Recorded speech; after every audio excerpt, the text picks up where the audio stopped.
Okay, Reggie will be on here in a minute. And then we will get his response to the Suge stuff. What's this? Okay. You tried to get on YouTube. Geez, okay, this guy is just. Hey, James. King Supra, thanks for joining. Yes. Oh, yeah. Sorry. Yeah. Sorry, we're a little bit late. Reggie will join here shortly, but until then, we'll just get people in the room and then he'll come on. And I'm thinking what we're going to do is play the Piers Morgan interview, and then Reggie can respond to each thing that's being said. So, are you going to show it? Yes, we. Oh, I don't know if you're talking about the same thing, but we're going to show the Piers Morgan thing. The other thing I let him talk about, I don't know. Trey Green, not much. Thanks for joining tonight or today, depending on where you are. Let's see.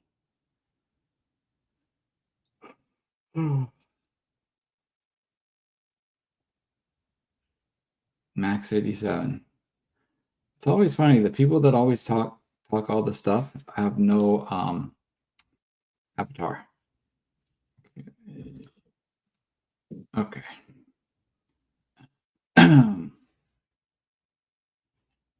See, we got like 140 people in here. We'll wait a little bit and then we'll get Reggie in.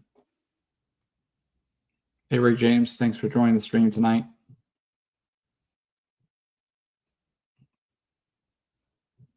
Okay. Yeah, my man, John? Yeah, I can hear you now. Oh, okay, yeah, okay. Yeah. What up, Bomb First family? Oh man, I guess everything Suge Knight saying now he got the mouth of a nun or a priest now. I know. Can't y'all tell is everything he been hearing on the internet that he's talking? Y'all can't tell, huh? Y'all are not that smart to pick it up that this is all internet stuff. But I guess once I break this down and show you stuff that y'all been accusing me of, that y'all gonna say he just got wrong because whoever's telling him stuff got it wrong. It's going to be nice and interesting to see what y'all think after it's all done. But now since he likes to tell lies and tell stories, and now since he done opened up the snitching word or being a snitch and an informant, I guess I can go ahead and tell some stories that I know about how Rock Chisholm got arrested and went to prison for life. Oh man, y'all can't wait to hear that. Boy, Buntry. Oh man, wait till y'all hear about that. Ooh. Oh, wait till y'all hear about that. About Buntry slapping the shit out of him. Man, the shit I've been covering for this nigga. But we'll deal with that later. Cause I'm gonna bring other people since Reggie Wright be lying. You know, we can't believe nothing Reggie say. I'll bring other people on there to tell the story of him getting slapped. And then the check getting a stop payment or bouncing 2 days later. Yeah, we're gonna have a good one. But that's not what we're here today for. We're here just to break down this new well, he couldn't help but say my name. Piers Morgan was up there like, who is this Reggie? Who are you talking about? he kept throwing it up. He kept having to bring up my name, but it's all good. It's all war and fair game, right? Yeah. I told you how he liked to weaponize. He likes to weaponize anybody he's mad at. So now he's mad at me. So I had something to do with the murder of Tupac. He's mad at David Kenner. So David Kenner had something to do with the murder of Tupac. And he's mad at Snoop Dogg. So Snoop Dogg had something to do with the murder of Tupac. And, oh yeah, don't forget, Tupac's alive. He's smoking a cigar over in Cuba. Okay. All right, John. Let's not belittle this. Oh yeah, and I forget. I'm best friends, and me and Gene Deal are good friends. Oh, I can't wait till Gene go ahead and address this, and he catch word of this. But it's unfortunate. But hopefully, I thank God he mentioned Bomb First, and now people come over to Bomb First and listen. So hopefully, we get some more subscribers. All right. I know I'm gonna have a lot of idiots over here today with, you know, I believe Kevin Gaines theory. I believe this theory and all of that. No, but John, let's start playing and let's just break it down, Okay. and then we'll see. I'll play and then you tell me where to pause. Okay. Yeah. Brian Blayton, Rafael Perez just left my house. We are great friends. Me and Rafael. So me and Rafael. I'm friends with everybody, huh? I'm best friends with everybody. Oh, Gene already addressed it. Okay, I didn't know that. Okay. Well, maybe while John doing too much already. Maybe somebody can send the link. Anybody got John's link? Maybe y'all can see what Gene said. But if y'all send it where he said it and where he timestamp it for me, so John can maybe play that what Gene said.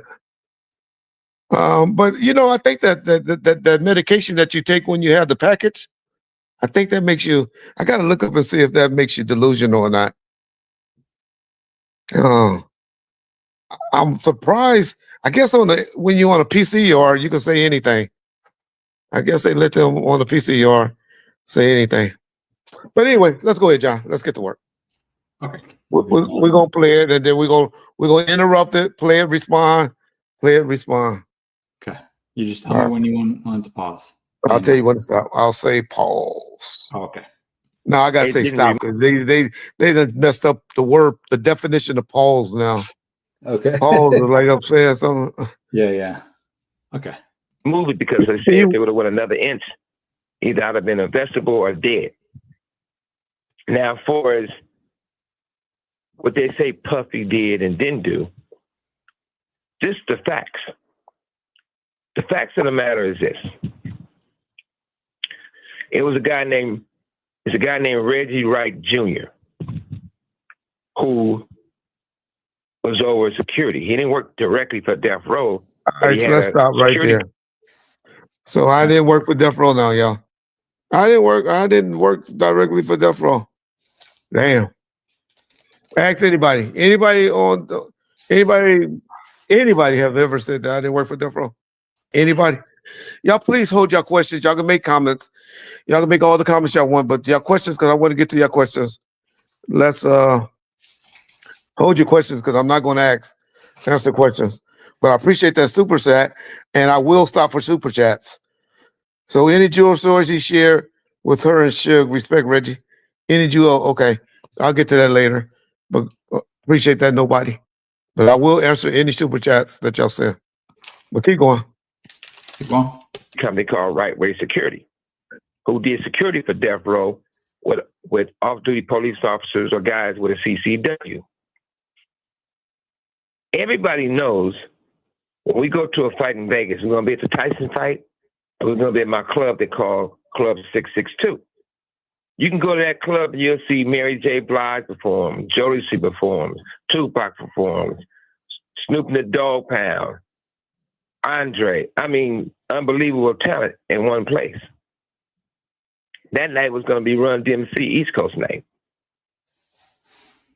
Reggie Wright Jr. told the security they can't carry firearms. Okay, let's stop right there, John. Yeah. All right. Reggie Wright Jr. said that? Reggie Wright Jr. said that. Okay, I know he probably heard that later or whatever. But let's hear what Frank had to say. We know what Frank said in his book, right? Y'all know what he said in his book. I know a lot of y'all knew and y'all don't want to hear it. But we all know he said in his book, the gun was in, and Tupac asked him to, switch cars and all that at the last minute. Well, go ahead, John. Play what Frank had to say recently. In this particular time when I got to Vegas the night before September 6th, on September 7th, we had a meeting at this attorney's office. And at this attorney's office, his name was George Clinesis, something like that. And we were told by him, this attorney, that we couldn't carry our guns and this and that, blah, blah, blah, to the club that night. And it was three of us, like Michael Moore was one of them, myself, and Al Gittins, who is still with Snoop to this day, said, no, we carrying our guns. We're going to, we worked it out to where we were going to carry our guns, but we were going to have to leave them in our car while we were inside the club. Okay. And that's how my gun ended up in my car and not on my person that day. And I didn't have time to get my gun because my gun was on the other side of the valet where I had parked earlier that day. And when Pac and Suge was ready to go, they were ready to go. And I couldn't get to my car. I had a SL 500 also, at that time. And I couldn't get to it, so I didn't have it. And Pac, I was getting in the car with Pac and Suge. I literally had my hand on the back door, opening the back door. And Pac stopped me and turned and said, hey, Frank, here's the keys to Kadada's car. You go drive with the Outlaws so you could be our designated driver and drive us back after we leave the club. Is that good enough for y'all? So did Reggie tell him not to carry the guns, or did the attorney tell him that Suge hired to make sure we get the permit cleared at the club? Now, we're talking about the club, not guys working bodyguard work. But I know that a lot of that, but that's all they were talking about, the club. They wasn't even talking about the people doing bodyguard. But y'all hear what Frank said why he didn't have his gun. So all you bitch-ass motherfuckers that keep saying Reggie told you not to carry guns and all that, would y'all stop repeating that and letting the idiot YouTubers say that bullshit? Because y'all just heard what the man said. Okay? But let's keep going, John. Okay. Sad thing about that, Pac hated Reggie Wright Jr., so he had fired him before any of that. I don't know the right date, but I'm quite sure it was. It's paperwork that shows it. But the crazy thing about that, it was a bodyguard named Frank Alexander. Pac hated Frank. He was cool at first, but towards the end, he hated Frank because Frank always wanted to get in the pictures with Tupac. And Tupac was very militant, so he was like, man, I don't want a bodyguard taking pictures with me. How is he watching my back if he getting himself in the pictures? All right, let's stop that. It's funny that that's what he's saying now, because they love Kevin Ackie, and y'all see any pictures with Kevin Ackie. Kevin Ackie was always right up on Tupac. But do you think Frank and Michael Moore is the ones, like 3 weeks prior, was the ones that decided to have them join them on the runway and walk with their Versace shirts on? You remember when he was modeling at the Versace? He didn't know that they were that close and right behind him? Pac hated everybody, if you want to keep it real. But, I know y'all don't want to hear that. But Pac, he got tired of everybody. He get tired. Yeah, that was in Italy.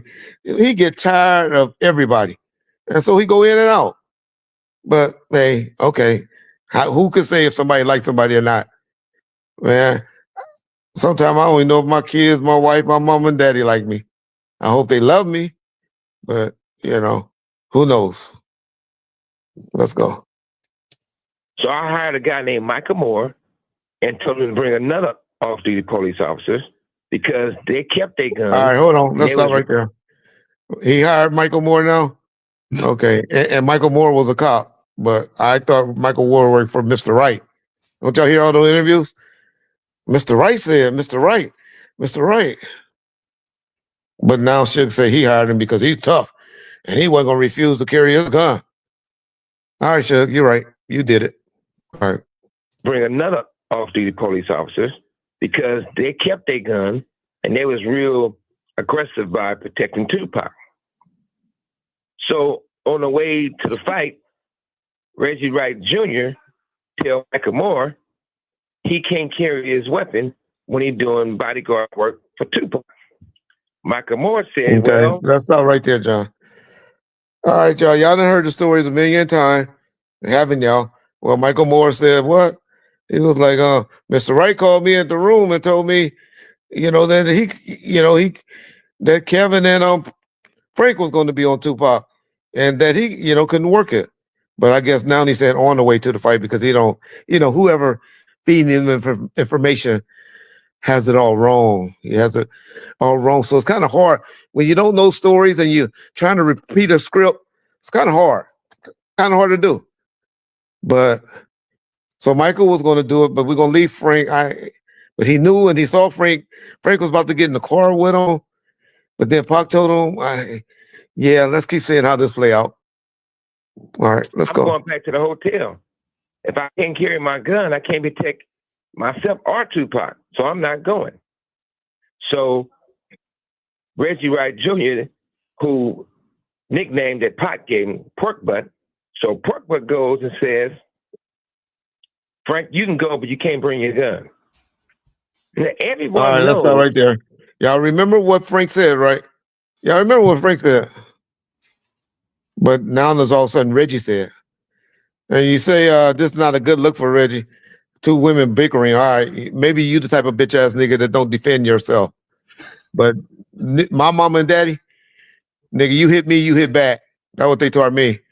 I know your daddy was like, oh, somebody hit you, go report it to the police. Call the police. No, my mom and daddy didn't teach me that way. But let's go.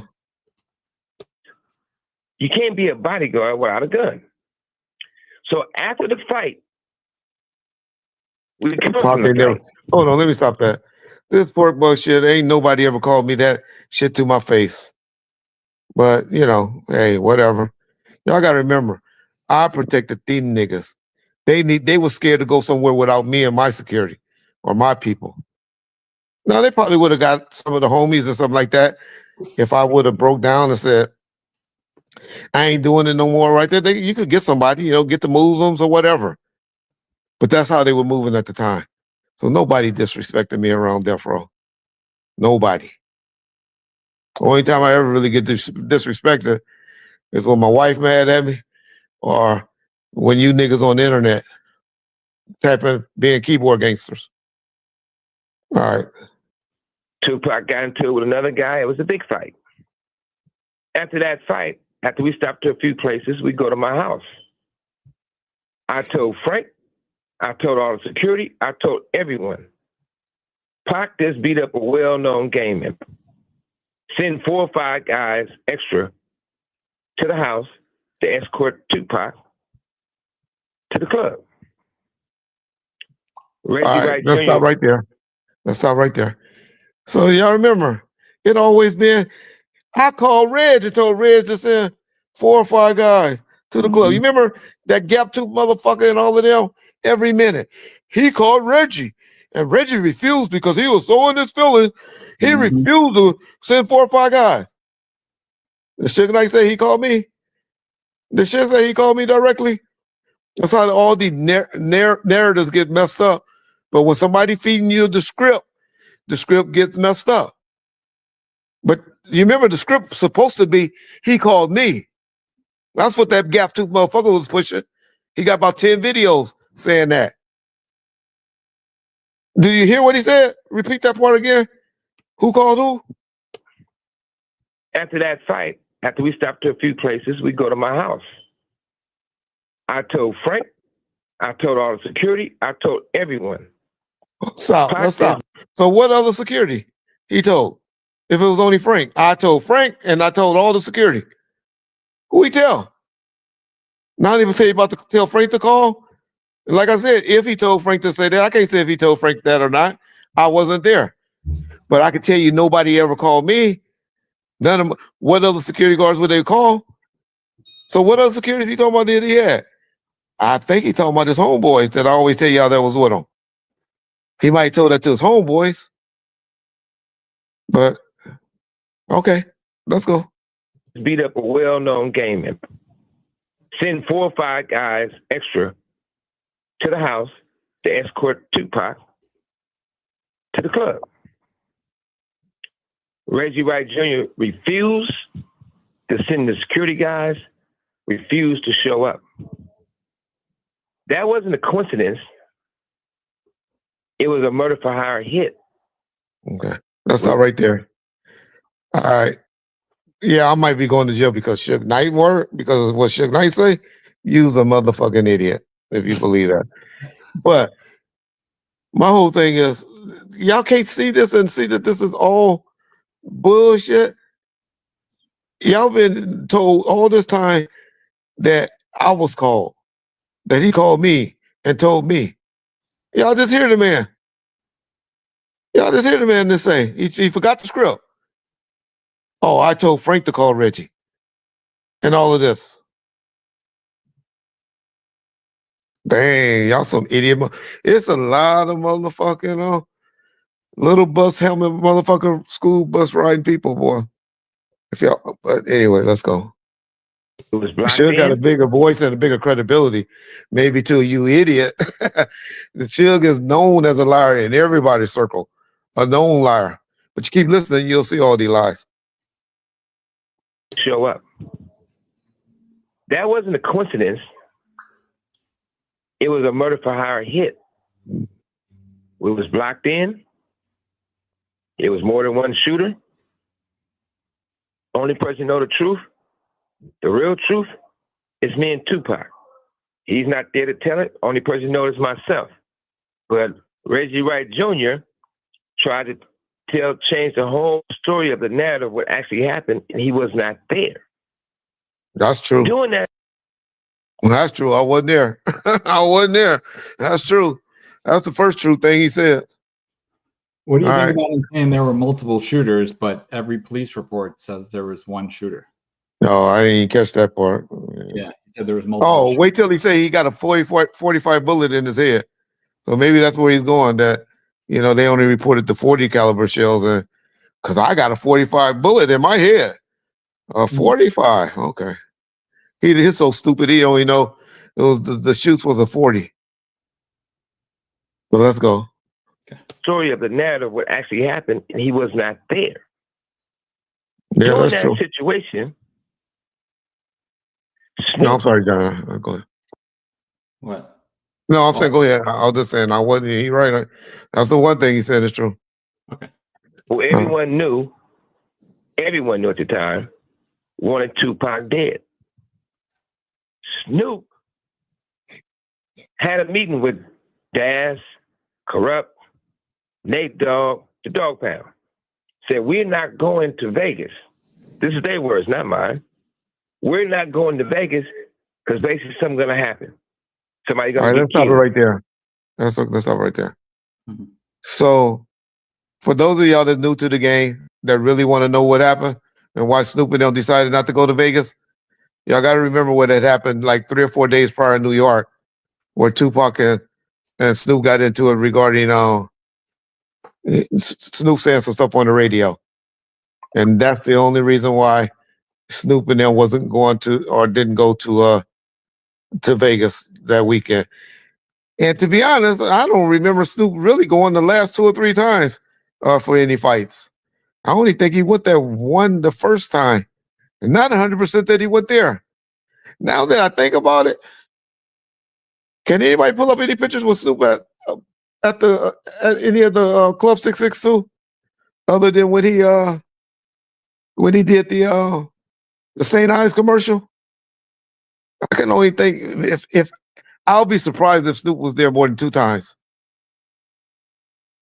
Yeah.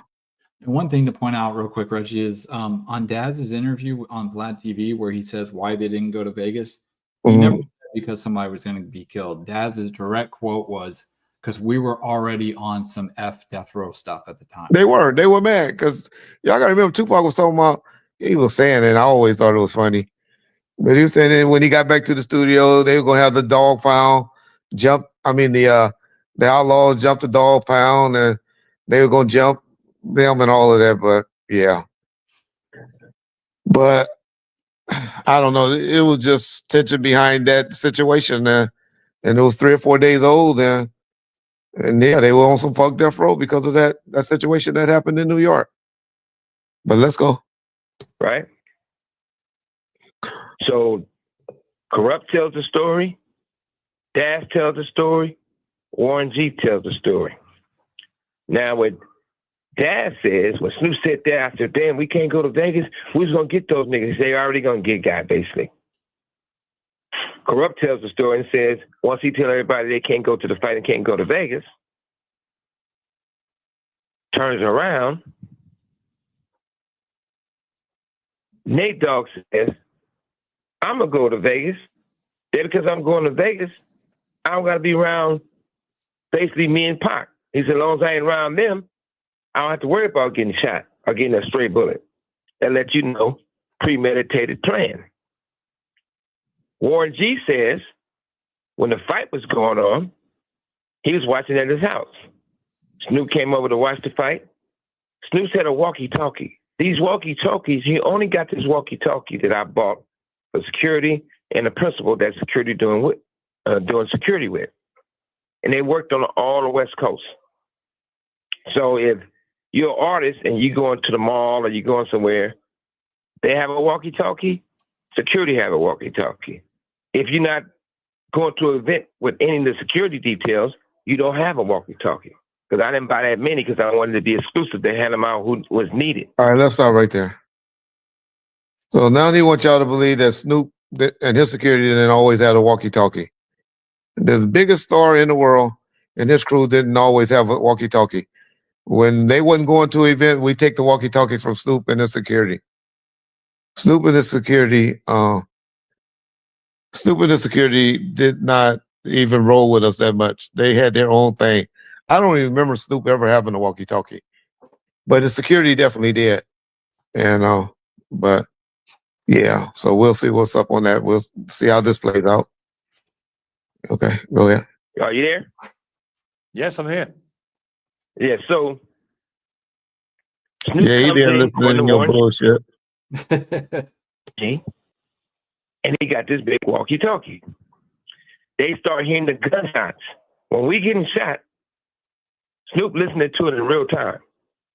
Pow, pow, pow, all over the radio. That's when he tell him, hey, I gotta go. They just killed Tupac and shot Suge. I got a question, Reggie. Go ahead. On those walkie-talkies, for you to communicate, did you have to hold the button or no? Oh yeah, you had to push down. They go like beep it, like beep it, beep. You know, they did like a little while crazy they were beat. getting shot, somebody was holding a walkie-talkie, according to Suge, broadcasting it over the walkie-talkies. Yeah, which was possible. You had to put it on a special like broadcast type station where you could just push down on it and then talk. Yeah, that's true. But somebody would have had to hold it down if what he's saying is true, that he was listening to it in real time or whatever. But okay.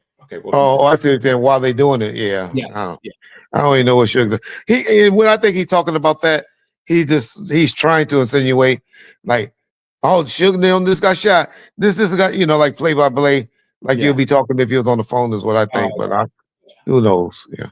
Okay. How would you know? Nobody sat there on the radio. You just heard the shots. Now, Reggie Wright Jr. and Michael Moore in the car. They get on the radio and they say, hey, got him. Another guy hits on the radio. They say they think he's a white guy or a lawyer. And they say, hey, don't talk on the walkie-talkies on the radio. Don't talk on the air. Right? So to move things forward. Let's stop. Hey, y'all don't start this rumor right there. Warren G did not say that's what he saw. He just said he heard some back and forth, which is possible, People were probably talking after something like that went down. Homies had radios. They all had on. Buntry and them had radios. Everybody had radios. So who know what was talking when that went down? And the Gotham stuff, man, that's something for TV. But hey, y'all want to believe that then? Okay. But you heard what he said Michael Moore was in the car with me. So let's keep going. But didn't the guy Michael Moore said I'm not going because I can't keep my gun on me, so I'm going to stay back at the hotel? Yeah, he going to stay at the hotel. And now he's in the car with you. Yeah. I don't. Okay. You can't remember. It's kind of hard to remember your lies when you go online, when you got live. Yeah. Maybe, I don't know if it was 6 months. longer, however it was, since I've been in this prison right here. Somebody played that for me with Michael Moore said. So when I know that attorney David Kenner always says, you can be on your cell phone and people be talking like, hey, don't talk on your cell phone. Somebody listening. They recorded and you can't do that. They're listening to you. So I know that's Keep going. Nah, yeah. I'm just laughing. Now he got David in it. Y'all got to know why he's mad at David right now, because David was asking to be off the case. So now he got to, hey, I'm going to weaponize David Kenner. David Kenner's the bad guy now because, but he was fucking with David Kenner all the way, knowing all of this and hearing all of this. He was fucking with David Kenner up until the day David Kenner went and asked the judge to be taken off the case. Just like me. He talking to me, everybody. Until everybody stop fucking with him. Now they had something to do with the murder of Tupac, his little brother. Just like he fucking with niggas that killed Buntry. I guess he just like to fuck with niggas until he get mad at them. But he be knowing all of this, but he keep fucking with you. I guess that's the track mark. Okay. the saying. So jokingly, I told David, I said, hey, was that you on the walkie-talkie? Because that's your line. Don't talk on the phone. Now you use one saying don't talk on the walkie-talkie. So that being said, David Kenner goes and says, Suge, I never had a walkie-talkie. I would never have a walkie-talkie. Would I need one for it? Never. So I'm saying, wow, he's so bent out of shape, but I was joking about it, right? I said, you never had a walkie-talkie? He said, that's not me talking on the walkie-talkie. I never said he was talking on the walkie-talkie. So that raised red flags. Didn't think nothing much about it. So Kenner had sent some of my boxes and files to another attorney. And another attorney got them, right? At the time, he wanted the boxes back. That didn't make sense. So when we discovered a walkie-talkie in the boxes, you know, nobody puts something in the box that they're going through the exact same way. Okay. So the walkie-talkie, No, keep going. I'll just tell Trey. my guess probably was in one box. And when they looked at everything and reading through everything, and they was asking me about this walkie-talkie, they had put it in another box. Kenner, a guy named Steve that works for Kenner, went and grabbed the boxes from another lawyer he has it. Went and stole the wrong boxes that the walkie-talkie was in, but we still got the walkie-talkie. I said, send me a picture of it. So on my tablet, they can send photos, so they sent me a photo of the walkie-talkie. It blew me away. One part of me, it made my blood boil. Another part of me, I just seen Tupac face flash all in my mind. I said, these motherfuckers involved with the assassination. So I tell Kenner about it. I said, David Kenner, you said you didn't have a walkie-talkie. Now you had one. So after that, our relationship after 30-some years went cold. He went and told the judges. He started trying to pull off my case. He tried to sabotage my case. He did, and everything I'm telling you about is the proof. So ultimately, Suge, look, it's fascinating stuff because I remember this all happening in real time. So it's fascinating just to hear you talk it all through in this way. It's like a sort of murder mystery episode. But ultimately, I've got two questions. Do you believe Diddy had anything to do with it? Because it sounds to me like... Pause. Okay, Piers, like that. Okay, you stupid motherfucker. I don't want to hear all this shit. The Diddy got anything? This is why I got you on the show for Diddy, not for you to air out your hate for Reggie and Kenner and Snoop. But it's so funny that this you know that Suge believes or that he's saying that. I forgot what I was going to comment on there. I just laugh. Go ahead. I'll just laugh. I'll say that for later. You're more convinced that Snoop Dogg had more to do with it. Was Diddy involved at all, do you think? And if it wasn't him, then who do you think ultimately ordered that hit? This is the thing. This is what I do know. I know Keefy D, who I've been knowing since little Pop Warner football. Keefy D says that Puffy and them approached them and gave them money. Keefy D says if he go to prison for, this is his words. Keefy D said if he go to prison for the Tupac murder, Reggie Wright Jr. gonna go to prison for Biggie's murder. So all these things going back and forth. You know, who knows what?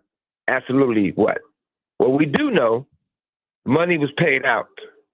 What we do know, Oh, no, that's all right there. So, I guess he could say money was paid out because Von Zip allegedly got money. So I guess he could say that. But guess who was the only other person that paid money out? Because he was such a bitch and was so scared to go to jail. He authorized us to give $60,000 to Tupac's alleged killer. He the one that gave Orlando Anderson $60,000 because he was so scared to go to jail. Which, you know, I don't keep it real. $60,000 was a good pay or a fair amount, you know, to try to save yourself from going to jail. But the Tupac killer? Okay. All right. I guess. To the police, not the police actually doing the investigation, the cricket cops. You got to remember. Did you ever ask Diddy directly if he'd been involved? Well, that question would be no. Since all this happened, I never had a situation to have a conversation with Puffy. Majority of the time, Puffy see me, he going out the back door or going down the street somewhere. Only time that I ever had a conversation with Puffy, and it wasn't even a real conversation, I was at the Roosevelt Hotel having dinner. Somebody came over to my table and said, Prince wants you to come watch his show right now. I said, Prince performing? I said, yeah. And Prince a real gangster. Prince, he liked the bullshit. So I go in and they set me at a table with Puffy, Nas, a few other people. Prince playing his guitar and he walked to the table and looked at me, looked at Puffy and started laughing. You could tell he planned the whole thing. Next thing I know, I lean over and tell Puffy a few words. And before I can finish my sentence, Puffy gets up, his people gets up, and they cover him with coats and run him out the hotel. And what were the words you said to him before he ran? You got a lot of explaining to do. Well, I ain't gonna cuss on your show. I said, you got a lot of explaining to convince me that you didn't have nothing to do what they said you did. So that's that. But you got to remember one thing. I'm not here to bring a person down in hip hop. The culture of hip hop is so important.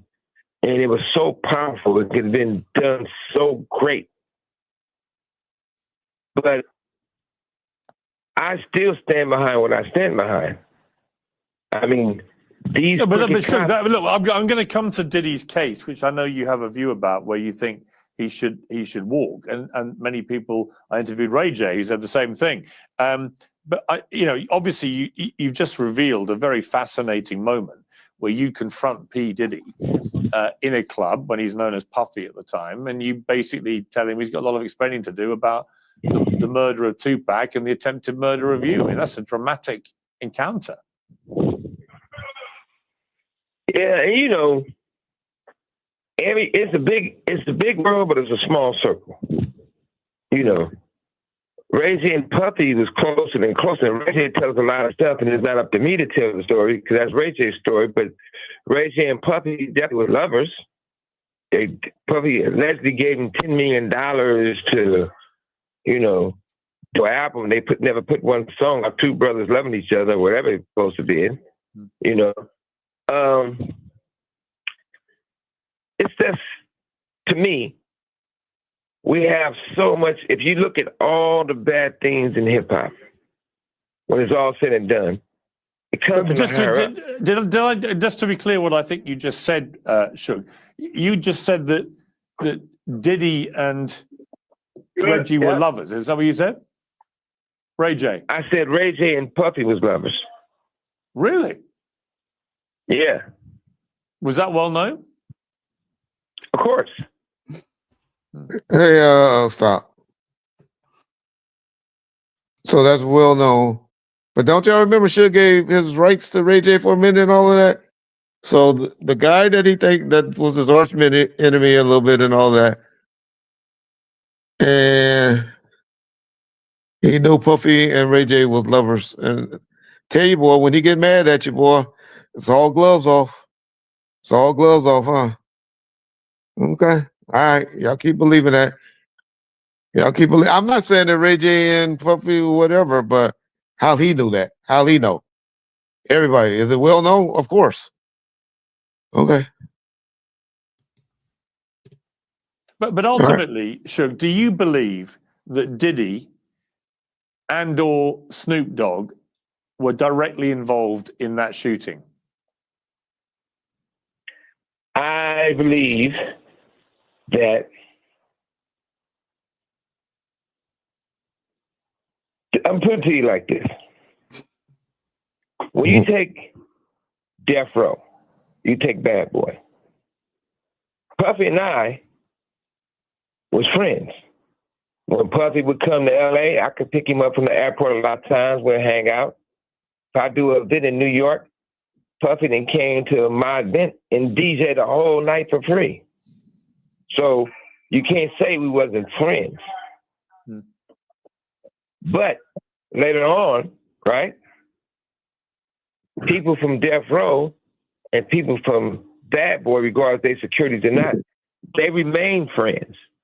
And I didn't tell my people, you shouldn't. I'm quite sure Puffy didn't tell his people they shouldn't. I don't think. I'm not in his head. But I do know this. We was going to an event, the Soul Train Awards. When we was going to the Soul Train Awards, me and Pac was in one car. We had a bus and a whole bunch of more cars. It probably was 100 deep. But everybody had tickets. Reggie Wright Jr., who's head of security for us, called Bad Boy people and the police who's doing security for the Soul Train Awards and said, hey, only let Suge Knight and Tupac in because they got almost 100 guys with them. You don't want no problems. So right. eventually... Let's stop it right there. He finally told something, maybe 30% of the truth. That is 30% of the truth. No one, I don't know nobody from Bad Boys number. So I ain't calling nobody from Bad Boys, but we'll get into that. We'll let Gene Deal tell y'all that. But I did call this guy that was over the security at the location. His name was Keith Davis. And he actually grew up in the mob as well, right on the corner of Bradfield and Diane. His daddy was probably a commander at the time. And Keith probably was a sergeant or something like that, but he ran a security company. And I told Keith, I said, man, these niggas coming up here and planning on pulling, sergeants of trouble. I ain't telling you what they were going to do. But don't let all those niggas in there wearing these P-Funk T-shirts. Don't let them all in at the same time because they coming to cause problems at your event. And this would be a bad look on hip-hop if this happened. This is going to be a bad thing that's going to happen. And y'all want to know what the plan was? Suge Knight, bitch ass, was planning on, because he's mad because Don Cornelius decided to let Biggie open up the show and offered for Tupac to close the show because he wanted to open the show. And he was so mad at Don Cornelius, he was going to go and have all those Pyro dudes rush the stage and pull Biggie off the stage and stump him out. Could y'all imagine how bad that would have been? How bad that would have looked on Death Row and Tupac and everybody? My job was to try to keep those niggas out of trouble. I know y'all believe everybody's supposed to be armed assassins and guns and all of that. But I made that decision to tell them not to do that, and to try to keep control over it. And I'll do that again. I would do that again. So, all right, let's keep going. Our guys had to bust past the police. He wanted me and Tupac to go in there and fight all those guys by ourselves. They even pulled guns, right? But our guys came in, and that's what happened, right? Let's stop right there. When I you don't know what you're talking about. Y'all seen the video. Who y'all seen walking around in there with Tupac and Suge? Who walked around in there? He ain't got no guys. They were sending them around through the front door. All I told them was don't let them in through the back door, and they let them in through the front. And so I don't know why he lying talking about like they did. And y'all want to know who pulled the gun? Reggie. Reggie's the one that pulled the gun on those niggas. Y'all done heard that story many a time. So yeah, whatever, Suge Knight. So he made it like you called and said, "Don't let them in," so that Tupac and Suge would have to face Bad Boy Some by alone. themselves. Yeah, They but he let didn't me, let them Frank do it back with there, him. all the outlaws, Danny Boy. They just wasn't gonna let those 100 busloads of niggas through the backstage, through the back door. Let them go through the front. They didn't all need 100 dudes being in that backstage. It would have been bad. And I'm still glad to this day that those 100 dudes wasn't in that back parking lot with us when all that went down. We'll probably all still be in jail. But let's go. look at that situation, and you looked at it's a guy named Gene who does security for Puffy. I know what the recordings say, what people say, and what the proof is. What Reggie Wright Jr. says. By the way, I always say this because he liked me to call him Pork Butt because he happy about that because that's the name Pac gave him. What Pork Butt says is that He think that name hurt me so bad. Now they won't weaponize it. The Pac is the one that came up with it. Okay, all right. Bad Keep Boy going. guys called Reggie Wright Jr. that guys. Uh-oh. Keep going, John. I'll Bad tell you Boy when to stop. guys I'm trying to with it. I know. I'll be commenting. I'll just be commenting. We'll go ahead. Bad Boy guys called Reggie Wright Jr. to hire him to do security for Biggie and Puffy and them. I don't know what time it was. I was in county jail that Biggie got shot and later died. Oh, wow. Damn. All right, let's stop right there. Some truth to that, but it wasn't Bad Boy guys. It was a Inglewood cop or Inglewood Unified School Police guy by the name of James McMichael. James McMichael, anybody know James McMichael? Y'all tell him to get in contact with me. But he worked at Inglewood Unified School Police. And James came to the office and said, "Hey, man, Bad Boys is looking for some security to work security with Biggie and them. Because they have some problems. They get some threats out here or whatever." And I was like, "Man, they ain't gonna hire me. I'm not working for them. I'm not fucking with them, nigga. I don't even fuck with Death Row." And that's all that was said. But it wasn't like Bad Boy reached out. But guess who ended up working for them? A few Inglewood cops did work that night. They were in the entourage with them, with Gene and them. But that's how that went down. It wasn't like Bad Boy called Right Way or Death Row Security. There was a guy that worked for me, heard that they were looking for security, and he tried to refer it to me, and I refused it. Yeah, James Hawk, I'll be getting rated. But I'll talk to you tomorrow after I get rated and tell you what happened, you clown. All right, keep going. Biggie got shot and later died. And I was trying to figure out why would they call Reggie Wright Jr. when he worked for us? And more importantly, why is Gene and Reggie Wright Jr., according to Reggie Wright Jr. own words, that they still friends? All I right, know that let's start right there. Right there. When have you ever heard me say me and Gene were friends? Well, I might say we were cool. We was talking and trying to do some business in 2017. Me and Gene ain't never seen each other in life. Maybe one time, I think he was one of the guys at the tunnel when Suge and them got into it at the tunnel. I think he might have been one of those guys. But other than that, and that was the night of the Source Awards, well, I wouldn't have known who he was later, and I'm sure he wouldn't have known who I was. Me and Gene Deal talked on the phone back in 2018 by the guy from 313, this guy named Real.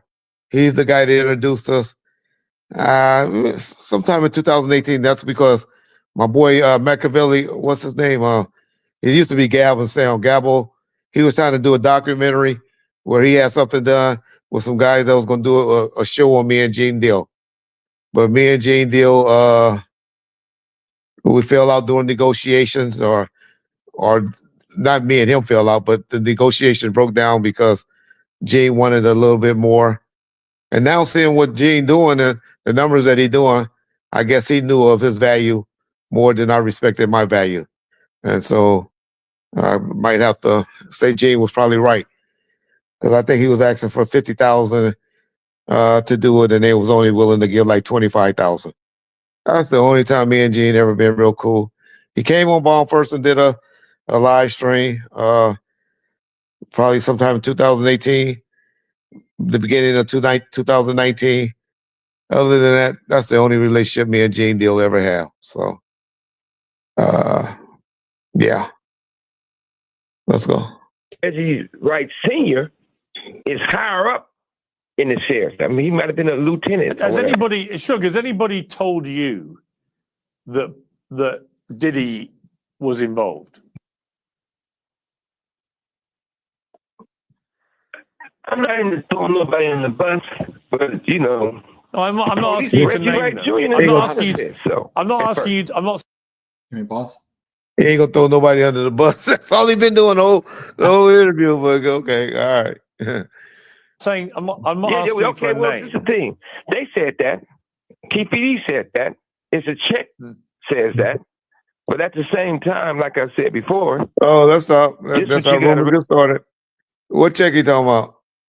Maybe if he talking about the check to Blackground Records for what's his name? The one that Gene said he saw and at Blackground Records to Zip Martin?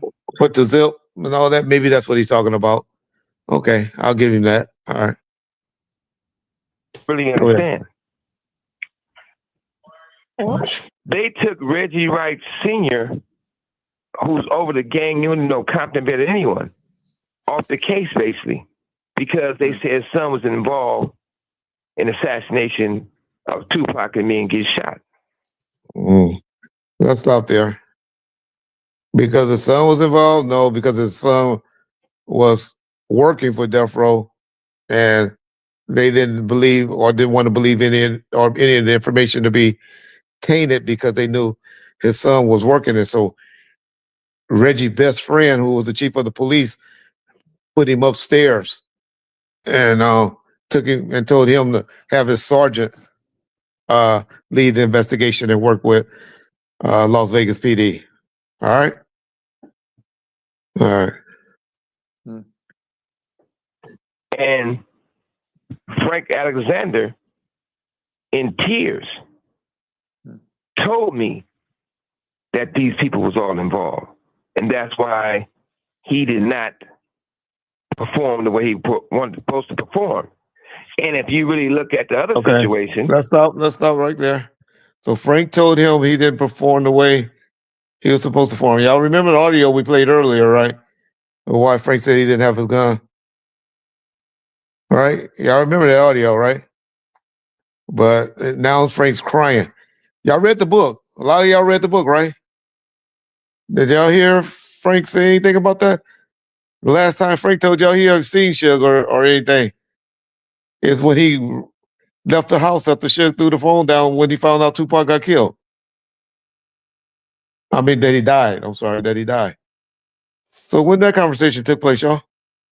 When that took place? Oh, I guess Frank left it out of his book that him and Suge met later. Okay.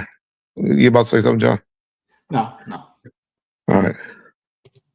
He got interviewed by the grand jury, Frank Alexander, and he lied to him at first. He said everything started over a chain, which is a lie. He says when we walk into the MGM, Orlando Anderson tried to snatch Tupac chain. So the second day he go to get interviewed, he said, I got to clear up something I lied the other day. He said, why'd you lie? He said, Reggie Wright Jr. told me to say that they tried to snatch Tupac's chain, which was a lie. My thing Let's is... stop right there. Let's stop right there. That's the first thing when I ever came to the internet that I told you, the only thing that I lied about at that time. And I told y'all I did that, and that was to set up a defense for Tupac if he lived, so he could have a defense for why he put his hands on that guy for no reason. And that's the only thing that I ever told y'all. And I admit that I told Frank to say that, when they got out of the taxi, because what happened, y'all don't know, is Tupac chain fell off his neck. If y'all ever see on that chain on that night, it was like, or Frank even talked about it somewhere, where the chain kept falling off and he had to put a bobby pin on it or a paper clip on it to hold it together. What y'all don't know is when they got out of the taxi, because they caught a taxi over there, that's when the chain fell off his neck. And so when Frank told me that, I said, okay, well, just say that Orlando tried to pull the chain off of Frank's neck. I'm sorry, off of Tupac's neck. And that's why when Tupac ran over there and put his hands on him for no reason, I said to tell them that the reason why Tupac went and did that, so he wouldn't get violated for his probation, and this so he can have a defense, was because the guy tried to snatch his chain.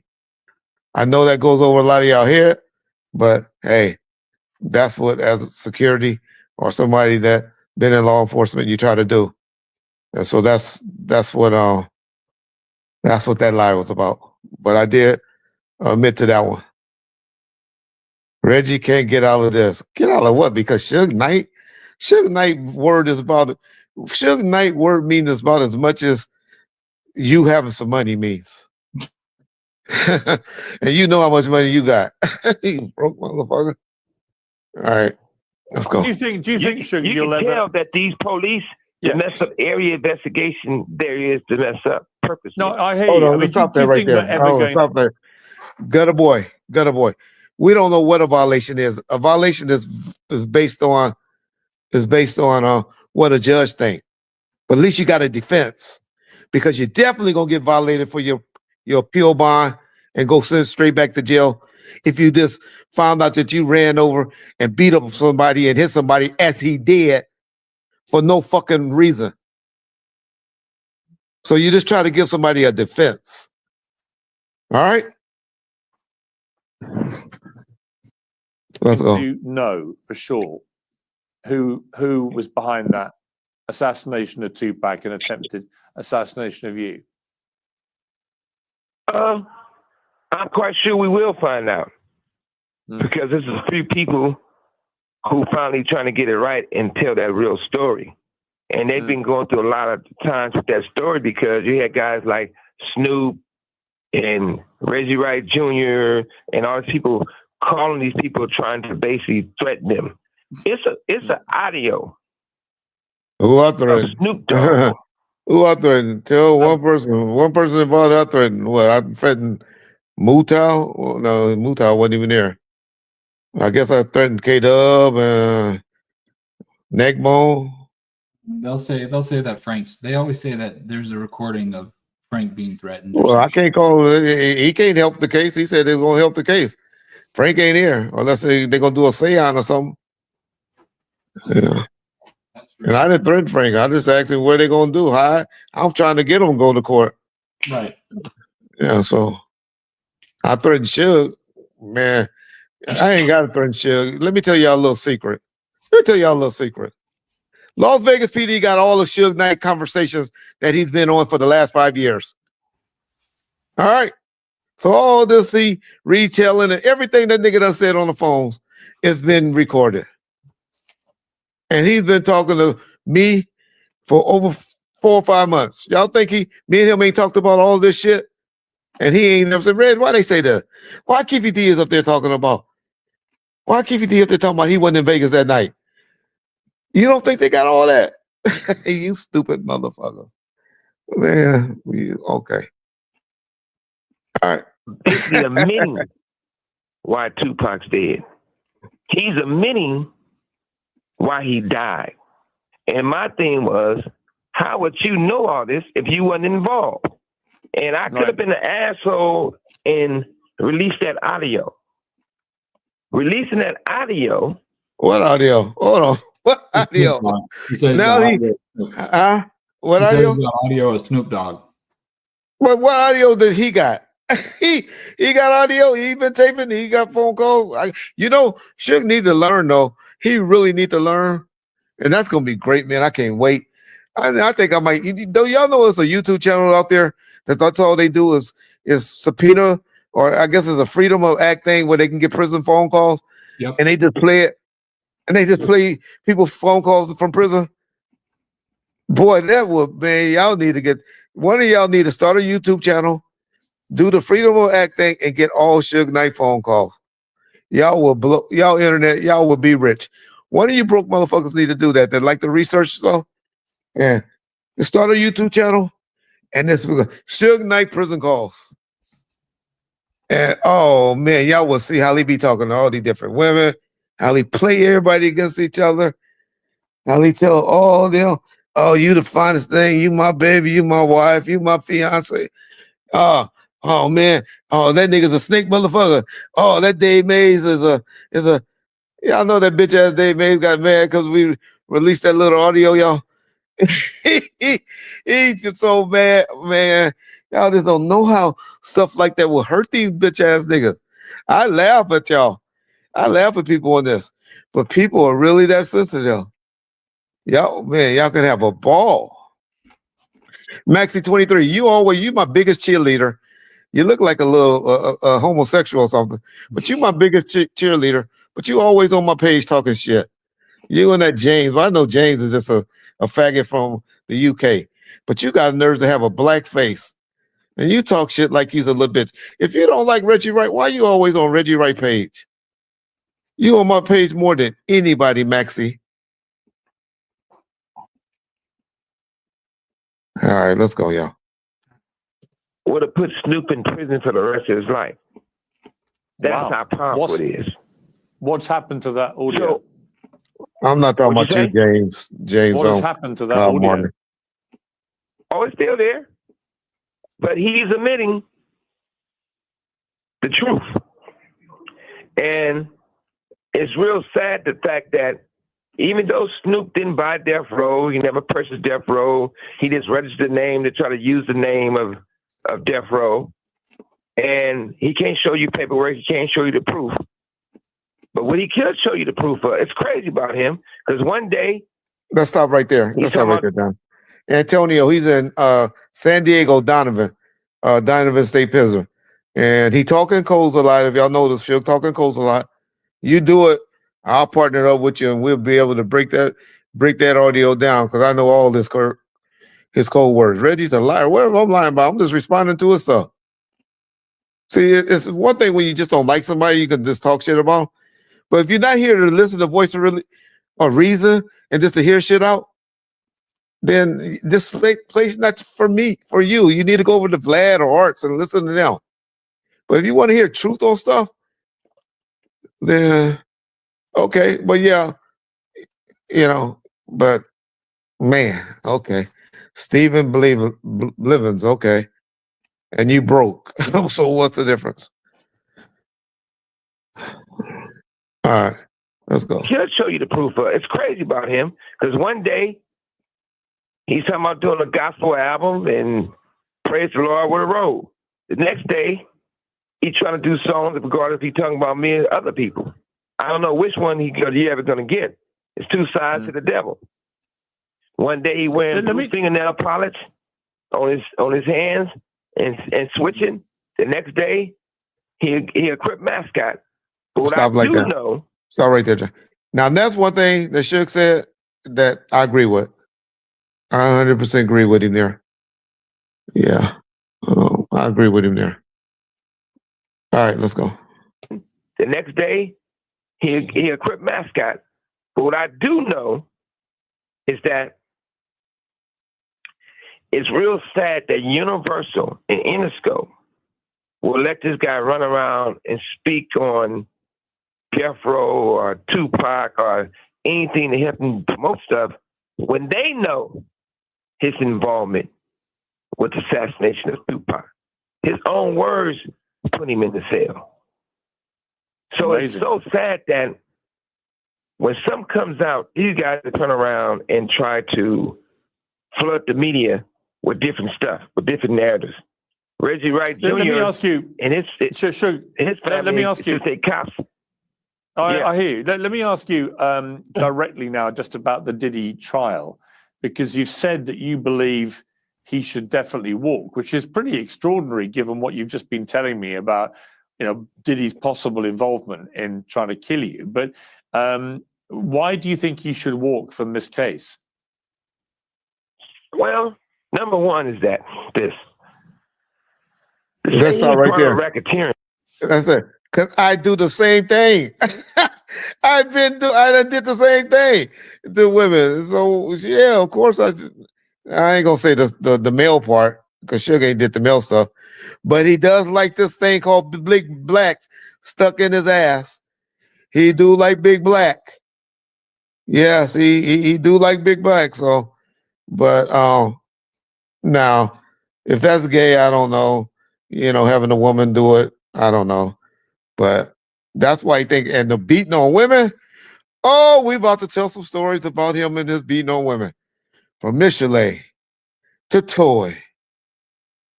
Oh, he done Stormy. Oh, man, I got so many stories about him beating on these women. And they just, so he can't say nothing about that, but let's go. Let's keep going.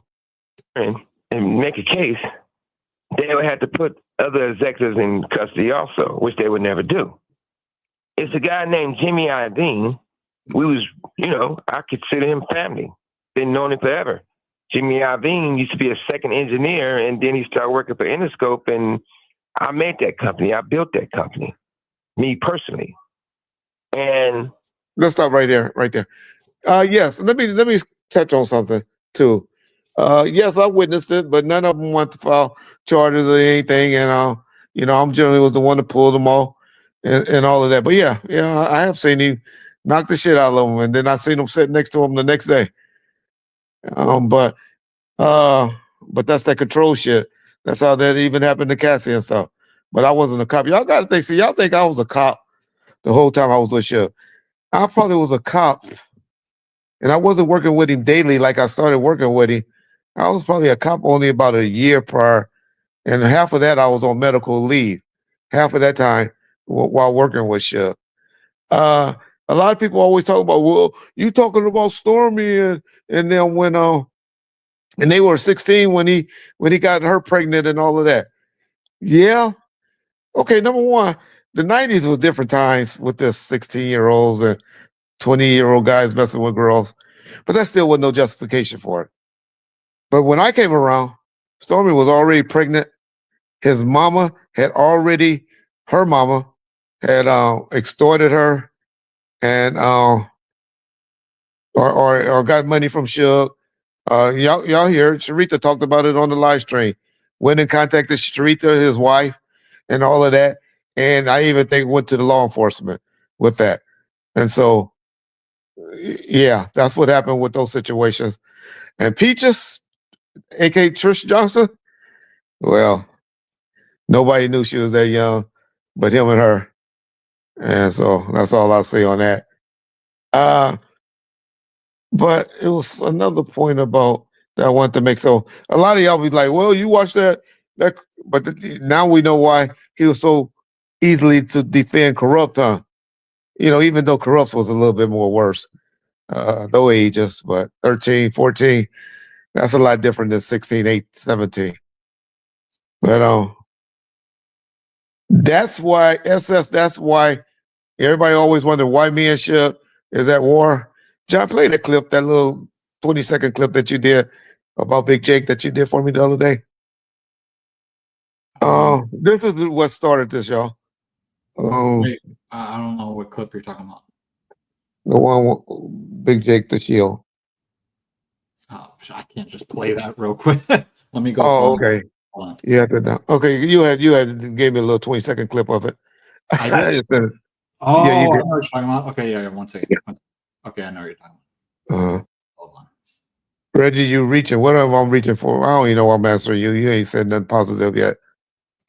But this is the reason for what started it, and then y'all know how stuff get brought back to shit. This is where he really started because the faggot Valentine, we writing him and all of that, and when I told him, Reggie said, you use Big Shield, you use Big Jake as a body shield and all of that. That ain't what I said. When I said it, I said that, but I said the homies were mad. The rumors was. So they make it seem like Reggie comes up with that analogy. Reggie just tells what people were saying, and I was responding to whatever the question was, or why people were mad at the time. Do you want me to play it? Yeah, go ahead. Well, she was catching a lot of heat back in the hood. No, y'all don't know about all of that. Stop that right there. Did y'all hear the word I said? Suge was catching a lot of heat. And y'all got to listen to what Reggie say.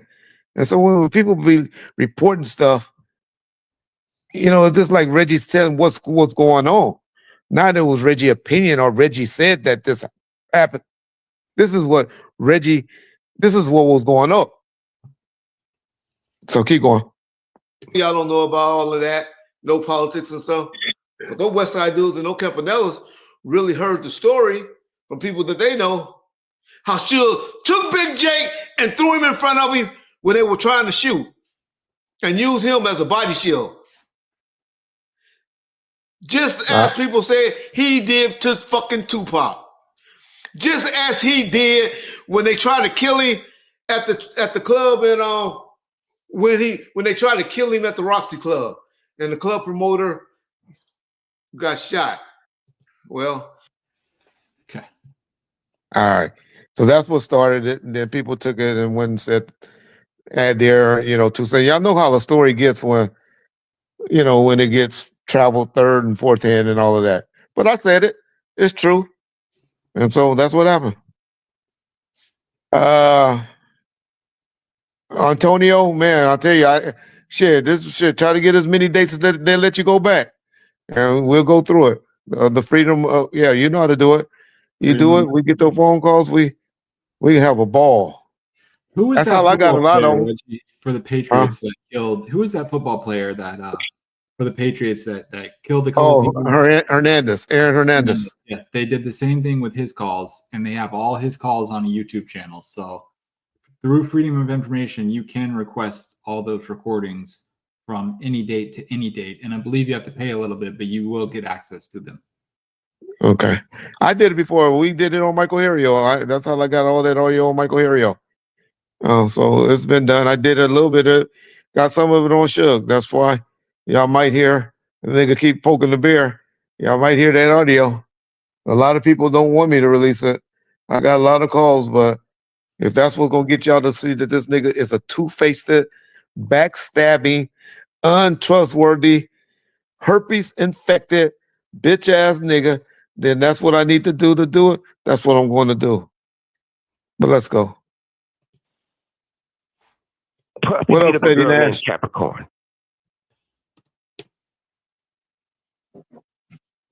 Puffy beat up a girl named Capricorn. Shit out of her. Jimmy Iovine, one of Puffy guys, and Puffy approached Capricorn. And Jimmy told Capricorn, you're going to take this money and you're going to shut your mouth and leave it alone. And I'm going to give you $1 million. Puffy didn't give Capricorn $1 million. Jimmy Iovine gave Capricorn a check from Interscope. And Universal should be ashamed of their fucking self that this big old publicly traded company will allow Interscope to give this girl $1 million check. And she's this not a woman, rapper, Suge, not a singer, just to not be a clear, producer. just to be clear, Capricorn Clark, she's actually been giving evidence in the case. She was your former assistant, and she. No, she wasn't my assistant, but she did hang around Death Row. She was Puffy's assistant after she hung around Death Row. But what I'm trying to say is, she worked for Death Row. Jimmy gave her that $1 million check. She got mad because she thought that's a settlement check, and the settlement check, you don't supposed to take taxes out of it. So when they told her she had to pay taxes on it, she get pissed. But I feel bad for Capricorn, not because she's just lying, but I feel bad for Capricorn on the simple fact she went through a lot. But the other part about all this, if you're not going to say nothing to Jimmy and Interscope for doing something illegal, why would you just put Puffy in prison? The other thing is that, do Puffy do weird stuff? If Puffy got on the stand and told the truth, I know he'll walk. If he got on the stand and say, look, I'm gay and straight. I mess with guys. I mess with women. I do it all. Stop right there. Puffy not guilty. That's a true statement. I told y'all that before. If Puffy would just come out of the closet, because all I hear is freaky stuff so far. But if Puffy would just say he's admit to being gay, I think he would have a real shot as well. I agree with Suge on that. Okay. Guilty for the things he did to these people. He's guilty for being a cold, freaky man that want freaky things done to him. But in the Cassie situation, they could not say he was having sex with the man also, because that'll make him like it's an orgy. It won't be like sex trafficking. It won't be like forcing stuff to do. But at the end of the day, there's no way Puffy should go to prison for the rest of his life. He should have. I think that. Go ahead. I was going to say, Suge, you talked about Capricorn Clark, that he beat her very badly. He beat Cassie Ventura very badly. He was clearly very violent towards women. That's not a nice man, somebody who does that, clearly. But what you're saying is you don't. What is this? Stop right there. Stop right. Suge ain't going to touch that. He ain't going to touch that. Because that's another thing. He's just as guilty as beating up on women.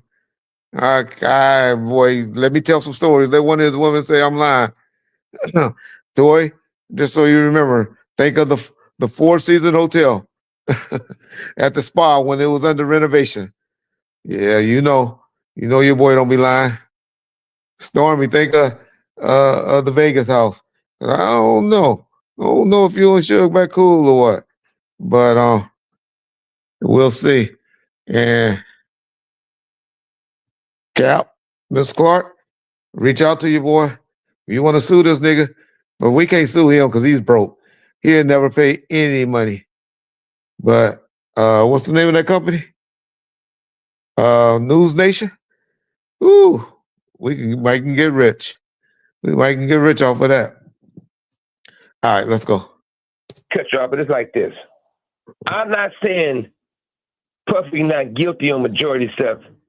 He should go to, and he done, right?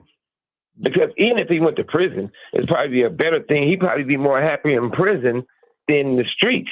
Because at least in prison, he can get all the baby oil he wants. He can have all the men he wants, anyway, anyhow, and all day and all night. But what I'm trying to say is that some of the things, the charges is not true. But I know they're not going to let Puffy go to prison. You know Puffy not going to go to prison. They been knew that Puffy was beating these women. They been knew what Puffy was doing with these men. They been knew. I told people before that in Hollywood, and by the way, they never tried it with me. In Hollywood, we go out there with Andre Young, we go out there with Puffy, we go out with any of these people that used to be in that building. They go talk to Jimmy and all these other guys. Russell Simmons, Andre Arell, they had the thing where they take a hard-boiled egg. And it sounds nasty, but they would, if the egg can go in these guys' rectum and it don't bust, let's stop right there. Let's stop right there. So how do you know about this test if they didn't offer it to you? I'll just tell you, he just weaponized things. He just weaponized things to people that he don't like. Now there is a hard-boiled egg test. As a matter of fact, I sent him. That's where you get that from. What was it, Russell Bland? Russell, what was his name, John? Yeah, Russell Brand and Russell Brand. He taking a picture with Puffy, and he showed the egg. So that was funny. But he go Andre Harrell, Russell Simmons, L.A. Reid. I don't know if he said L.A. But all of these guys that he don't like is the ones that. Why is everybody always gay? I guess I do that too, huh? Everybody's always gay or that he's mad at. Yeah. Okay. And if you knew all this, why didn't he say something 5 years ago or 20 years ago when he was saying Tupac was alive? Well, if it ain't happening to you, it ain't your business, Yeah. I would defend that on that. Yeah. But The truth is all about Reggie Wright. Okay. What is the truth? Because Suge Knight say what? Because Suge Knight said what? What has he said? For the truth to be out about Reggie Wright. And do you really believe that? Do anybody that's not that dumb really believes that? But hey, thank God the DA don't believe that. They risking their reputation over the truth. So we'll see. We'll see.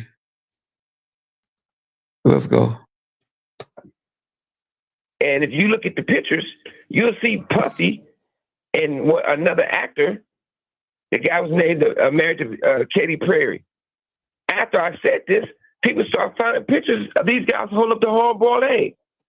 Only thing I'm saying is, John, stop right there. Is Terry Perry, is that Russell Bland? Yes. Okay. Only thing I'm saying is, the bottom line is this. That because Suge Knight don't wear a shiny suit and dance in the videos, I'm in prison illegally. I'm kidnapped. If there's anyone else, they'll get. How is he kidnapped when he pleaded guilty? Yeah, he's always the victim. Yeah. Give me a warrant and I'll be free. But since that is the other way around, they can get Puffy telling people they want to kill me. They can say they come in with guns to kill me. They can say they come in and do this. They can have people who shot me in One Oak do songs about shooting me. If you look at those people, who is those people in bed with? That's the question. It comes back to Puffy. If the FBI can tell me that they're trying to kill me, if authorities can say they're trying to kill me, and I've been shot different occasions, and the very first time that they try to kill me, and I get away, and somebody happens to die, and I get to go to prison? When you really look at it, Puffy didn't have sex with too many higher-up people. Hold on, let's stop right there. So Bones now try to have him killed because of Diddy and all of them? Is that what his defense is now? That Bone, is that why that situation happened at Towns? Because the FBI, Reggie, Diddy, or whoever is the ones that want to have him killed? Oh, okay. Yeah, Suge Knight. Tim Dominance, thanks, brother. If you would be hilarious if the feds put Keefy D on the stand and corroborate the RICO. Yeah. You don't call witnesses that have credibility problem. That's why they would never call Suge Knight to the stand. Now the defense might try to bring in, that's going to be funny. That's going to be good for his ass. Because he think he might going to be able to go on Zoom. They going to handcuff his ass and throw his ass and transport him to county jail and drive through Vegas and all of that. That's going to be good. So I hope he keep talking. But, all they're going to do is, as soon as he say something, the DA officer is going to push play. Say, well, didn't you say this over the phone? So which one is it, Mr. Knight? Is it this conversation that you had or what you're telling us today? Or was it that day when you was outside and you talked to TMZ and said Tupac's alive? Was that the truth? Or when you got on ABC News when you wasn't mad at nobody and they asked you, would you tell? And you said, absolutely not. Which time is the truth? Which one are we supposed to believe? That's all a DA will say. And so, all right. In the industry. Now, I'm not talking about women. To get convicted. That's what I believe. You're talking about senior male record company executives. Exactly. That boy. Extraordinary. Let me just finish, Suge, by asking you this. You were there when one of the all-time most famous music icons was killed. You were sitting next to him. What was the last thing that Tupac said to you? Oh, Lord. This is the best. So Tupac shot up the way he is, y'all. Finger cut off and all of that. Yeah, I remember the finger got shot off and all that.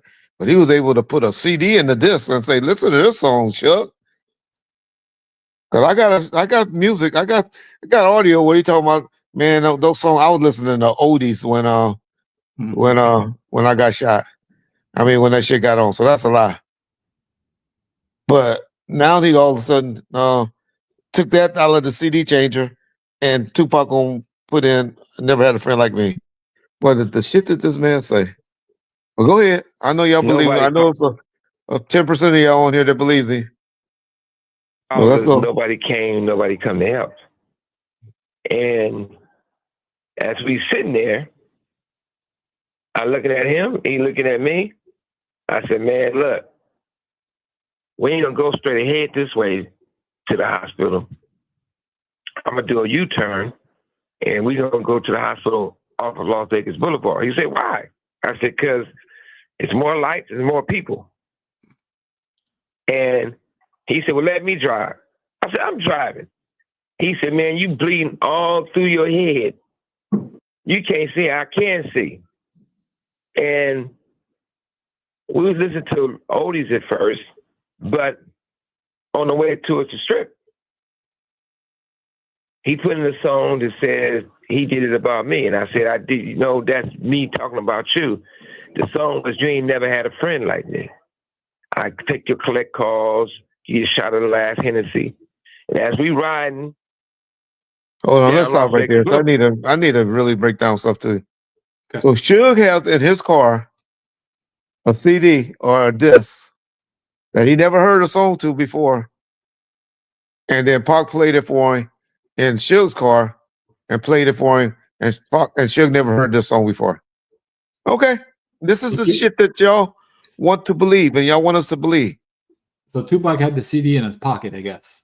Oh, that or I don't know. I think we had changers, but the changers was in the back. But I guess you could push it. Yeah, weren't the cart? Well, but you could you can play six from 6 on. But that means Suge had to put it in his car and already been listening to it. Gotcha. Yeah, but okay, y'all right. That sounds good though. I swear, Suge. I have always told y'all, Suge is great. Storytelling, marketing, and all of that. That's a beautiful story. That's great for a movie. I mean, you can't write it no better. But this is the shit that y'all wanted to believe. Want us to believe. Or the people that say Suge telling the truth.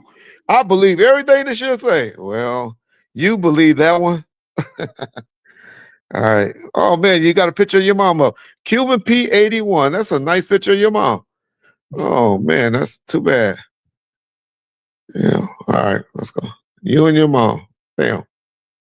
Boy, the police ran us off the divider and fucked the tires up and pulled guns on us. It's talking about killing us. Now that's the truth. That's the truth. He was mad about that. That's one thing I can honestly say. Suge was mad because he felt Frank should have been saying, hey, police, and something like that. But he said, Frank started hollering, I'm a Marine, I'm a Marine, I'm a Marine. And he was mad about that. And that is a statement that he said that the police was, treated them like suspect versus treating them like victim. So, yeah, I got to ride with Suge on that. He has always said that. Oh, this is talking about killing us. So I always think about that. For a long time, I wasn't able to listen to Tupac's music because it put me in a place of anger, rage. And my mother, who passed away when I was in county jail, always told me God loves me. And I know I'm not perfect. And I took Let me say something accountability right for everything I did. Let me say something right there. You know, that's one thing I do give credit for. Suge do love his mother deeply. One thing I could never take away from him, they were more like a little brother, you know, big sister type of relationship. He loved the hell out of his mother, and yeah, uh, I apologize that I brought her into our war a few days ago, but uh, one thing I can say, Suge did love his mother dearly. All right, let's go. Loves me. And I know I'm not perfect. And I take accountability for everything I do. And I listen to my mother Yeah, and let's try to stop make right there. myself. Let's stop right there. You say where's the house he bought his mom then? He bought her a nice home in Downey. But some things happened where they did some refinancing and stuff like that. But he bought her a beautiful home in Downey, California. Yeah, Suge did right by his mother. No, he don't. Okay, you just want to troll now. All right, sorry that I interrupt this for a troll. All right, let's go. Better to approve myself. And I'm going to say this, and it's very important I say this because it's true. Some people can't be helped. There's a guy named Reggie Wright Jr., and I say this guy's name a lot because he keeps lying all over the internet about Tupac, and he know what he did. So when I knew that he was trying to kill himself because he can't walk, he got worse tennis shoes to make himself better. Oh my God. Okay. He got a great mother. I even know his father. So when everybody was laughing and said he want to commit suicide, I called him to give him some encouragement. He goes and take that to be negative and try to bring down everyone, mainly because he hates Tupac. If anybody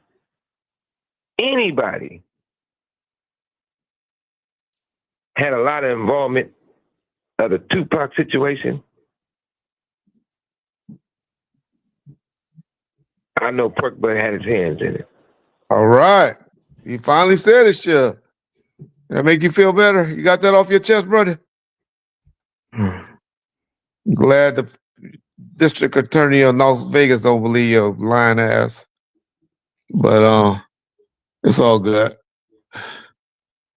You better hope they don't want to solve the Biggie murder. I know the Try to fact get some people to talk for 'em. I need to get to working. Y'all think, you know what? I think I'm gonna get the Biggie murder solved now. After I get this Tupac one solved. I think I'm gonna start doing some work. Yeah, I think I might have to start doing some work on that one. Okay, I'm ready to work. What would you like me to do? Sorry.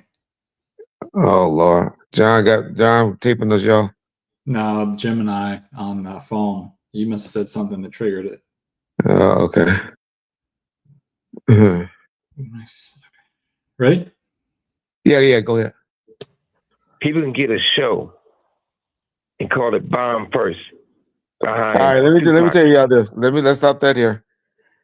I wish y'all to stop letting this man start saying I'm the one that created Bomb First and the name. John, I'll let John tell why he did it and what's his thinking on it. But Bomb First was created in 2012. Yeah. 2012, 13, 14, 15. I may have did one or two tapings for John and Risky. But I did not start working with John and being on this show regularly until I can honestly say 2000, maybe the end of 2017, 2018. We used to do the live streams. Yeah, 2019, 2020, I was in jail. 2021, I was laid up. So I didn't probably start. So 2022.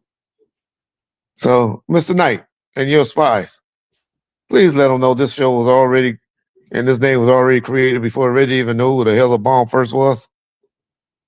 Yep. All right, y'all. Let me read this right quick. It's a $2 Okay. super chat. Okay. Jim Brown. What up, Jim Brown? Suge is not your worry. Vlad is. Those interviews. Okay. What did I say on Vlad that's incriminating? Please tell me. Please tell me anything that Reggie Wright has ever said that was incriminating. Other than I believe the theory of murder route. That's all I ever said. But everybody go back and tell him, you accused Suge of murder. No, Reggie ain't said that. I just said the murder rap findings seem more plausible. All right. All right. Geminis, happy birthday. I guess it's about to start up with all you Geminis. Shout out to my son, Trey. Your birthday is tomorrow. It's tomorrow the 30th. Shout out, Trey. All right. Yeah, I can get to give him his gift. I got him what you suggested for me to get him, John. Did you? Nice. Yeah, that what it's called, the Galaxy Watch. Yeah. He got the big one though. The Ultra. The Ultra. Yeah, I got him the Ultra. But anyways, so shout out to my son Trey. Let's keep going, y'all. Okay. And called it Bomb First behind Tupac's saying in his songs. And Stop it, John. Stop it, John. Would you explain to how you came up with the name Bomb First, please? Yeah, we were trying to come up with a name for it, and Risky actually suggested it, and he said, I'll tell you who's Risky. Who's Risky? Risky did the Machiavelli cover, and he did artwork at Death Row. He did a bunch of stuff. Daz's front cover. He did the Christmas on Death Row front cover. He did the back of the Dogfather album. He did the insert to All Eyes on Me. And he said it'd be cool if we did Bomb First, but instead of the way Tupac spelled it, where it's FIRST, it's just the number 1 ST. And so I'd love to see if that .com was available because it's such a short name. And it was. And I was like, ooh, that's the one. So that's how that happened. Okay. All right. But let's go. Okay. Okay, will I testify? Hell yeah, I'll testify. I will testify if it's called. I can't testify. I wasn't there. I don't know. I didn't see who shot or anything, but I can just tell what I saw or the atmosphere. But I'm gonna be called mainly because of all of the shit like this. I'm gonna have to clear up all of this bullshit that Suge is saying. And all I'm gonna say is, okay, believe Suge. Let's call him. Let's get him down here. Because I want him to have to ride on that bus and get out of his cell and go down there and go into a county jail. I want him to do that. So yeah. But anyway, let's go. Saying in his songs.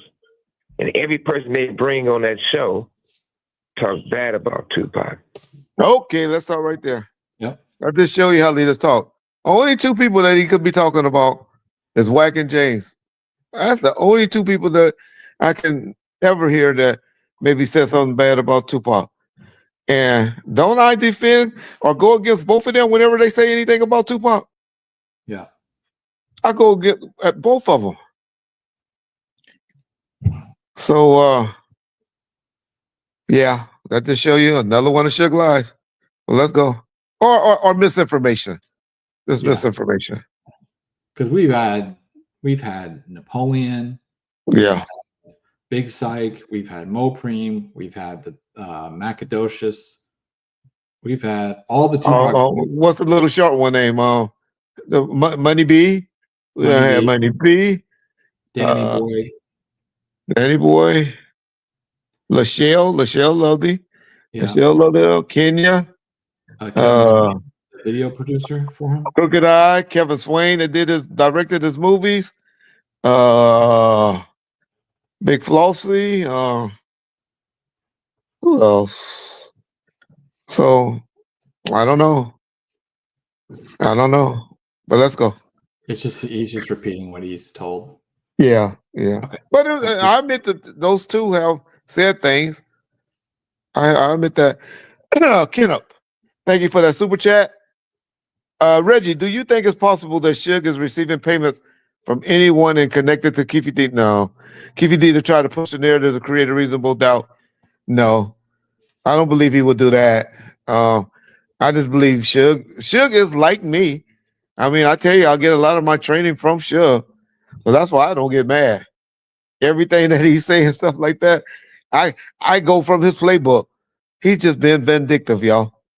He's just weaponizing Tupac to go after whoever he spits the fuck off at. So that's all that's going on there. And that's just shit. That's just shit. And I do it too, so I can't get mad. But one thing I'm going to do, I'm going to get your bitch ass back. You're not going to get one on me. You're not going to just get a freebie with me. But let's go. Talking about he was raped, he was a punk, he was scary, he was stupid. All these things are definitely not true. This person involvement of assassination of Tupac Shakur. I do know one thing.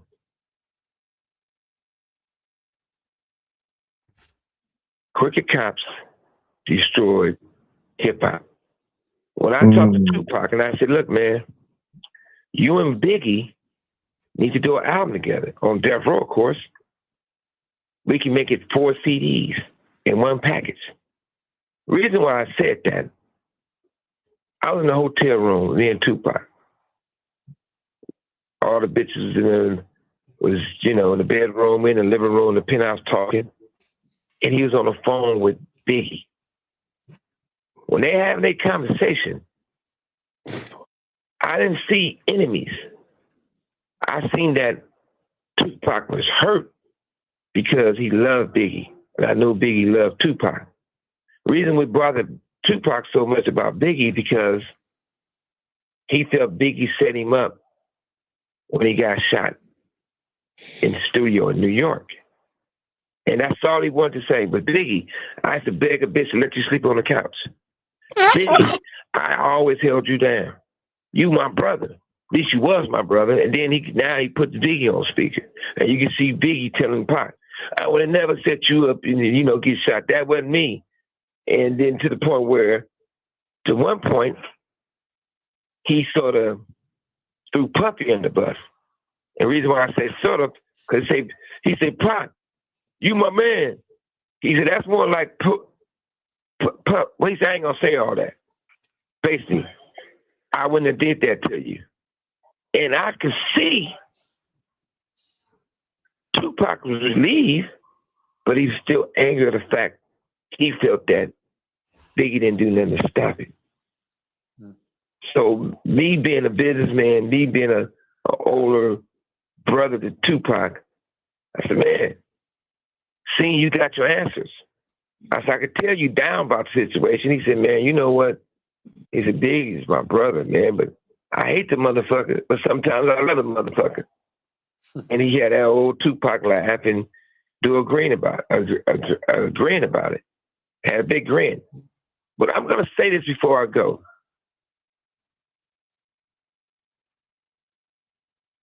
Ted Carter was a friend of mine who happened to pass away by accident that I'm in it for. And to the point where his family was suing me. I told David Kenner, he related to the lawyer representing him named Lance, that I would give the Carters, the wife and the 2 daughters, $2 million apiece. I was prepared to get them $6 million. It was going back and forth to get it done. Give him $1,000. I don't even think you can give him 5,000.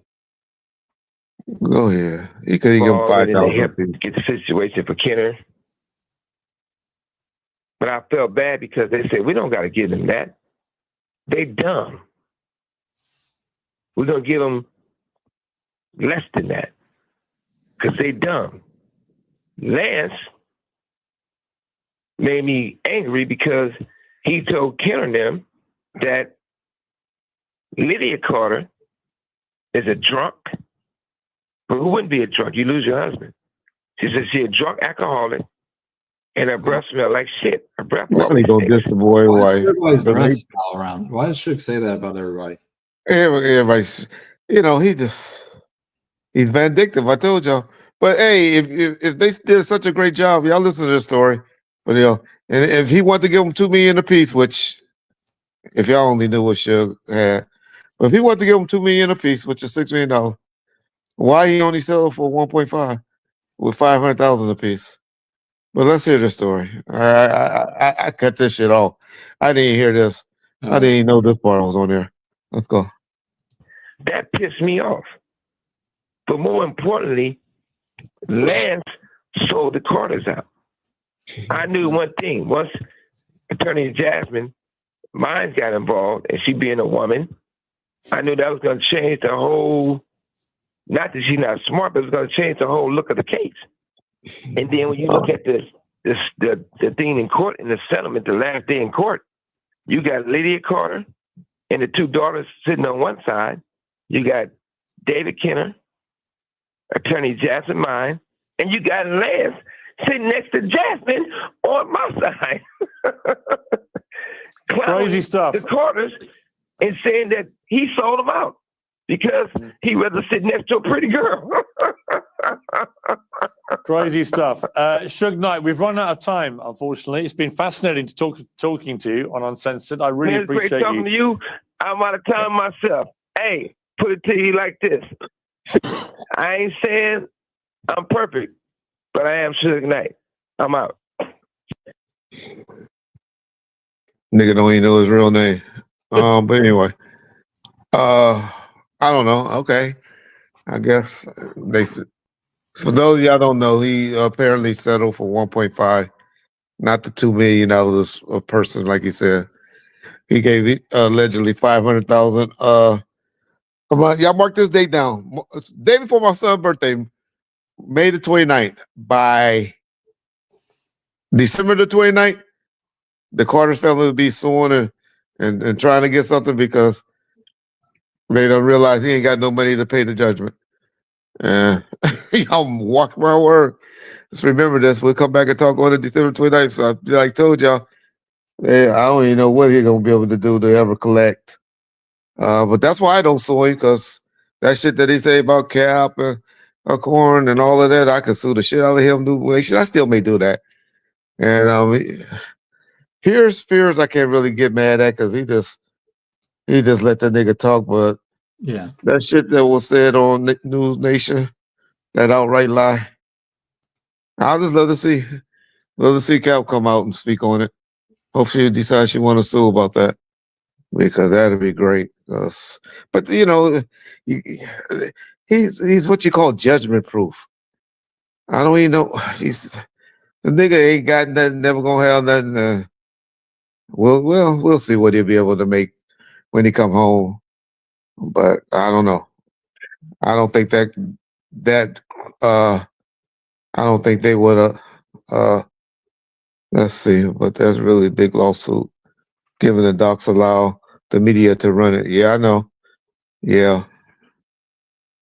Yeah. Okay, y'all. So anyway, let me go ahead. Any some super chats we missed. Let's make sure we get our super chats. Y'all want y'all questions answered right quick. Reggie, do you have anyone try to reach out to Suge in the past few days? Oh man, trust me. I done got it. My daddy done got probably about 5 texts and phone calls. I done got about 2 or 3.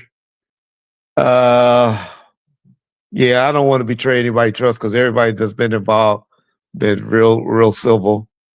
But yeah, me and Suge have gotten people on both sides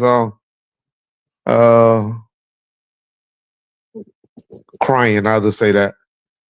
A lot of people have been very upset by things that has been said by both of us. Well, I can't say nobody was crying on my side. Uh, but there has been people disappointed. Mainly my parents, they get disappointed when I talk like this and talk about Suge and stuff like that. They really like Suge. And so it bothers them that I talk that Suge and I done got to this level. Even my wife gets mad that me and Suge done got to this level. Shit. Everybody gets mad, but hey, um, you know, that's just me. You're not gonna just say what you want to say. I don't think I did anything to catch the stray. I might have overreacted, and that's probably for who he said it to. That clown destruction TV. If he only knew, this is a fool that he talks about a helicopter land on the strip that picked up Tupac. Tupac had a body double and all that. But this is the channel who you elects to go on. The Como going on that channel and the Piers Morgan, man, shout out, good job. But to go on a clown Valentino's channel, that is the craziest thing ever to go on that clown channel. Reggie killed Tupac. Okay. Well, he doesn't even heard Suge say I wasn't there, and he know who was there. So please use the word orchestrate or something like that if you want to accuse me of that. But they actually said I did it. Okay. John, did anybody send you that audio of Gene Deal saying Not that I saw. responded? No, not that I saw. Let me check my email though, just to be safe. Reggie is Suge's Gene Deal. Reggie is Suge's Gene Deal. Okay. Hold on one second. I got to answer this call. Okay.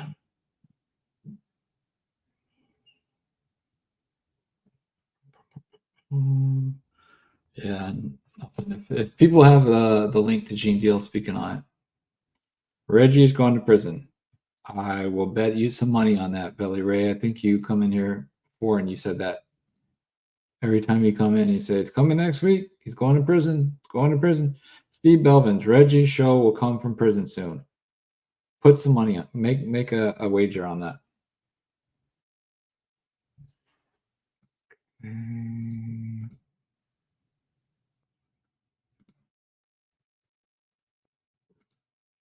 It says you're muted, Reggie. Oh, Reggie, I really love the show. Could you give a shout out to my wife?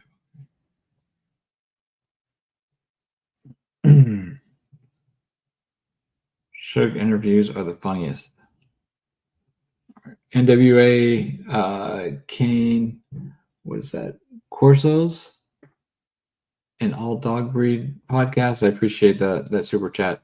We appreciate that. Okay. Okay, you're back, Reggie. Okay. NWA Kane Carson and All Dog B podcast. And All Dog B podcast. That's the name of your. What are you saying, NWA? And All Dog B podcast. Okay. All B Dog. Do you mean All B Dog? I don't know. Salute to Bob First Family. Respect, man. Thanks for shooting that podcast. So, okay, I got it. What he's saying now. So y'all go out and support NWA Kane Corsos. It's a B Dog podcast. Hey man, you need to try to get that dude from Gang Gang. That song Gang Gang. Man, that's a B Dog. I think it's a somebody B Dog anthem Reggie. right now. Huh? He said, "Hey Reggie, it's me, Joe. I think you do you know him? Do you know somebody named Joe that breeds dogs or has a podcast?" Oh yes. Okay. Yeah, he's not a B Dog. Got you. Yeah, I did something with him before. What up, Joe? Respect, man. Thanks. Y'all go over there, check it out. There's a whole interview of me up over there if y'all want to go support that brother. Reggie Suge talking to George. God damn it. That's who yeah.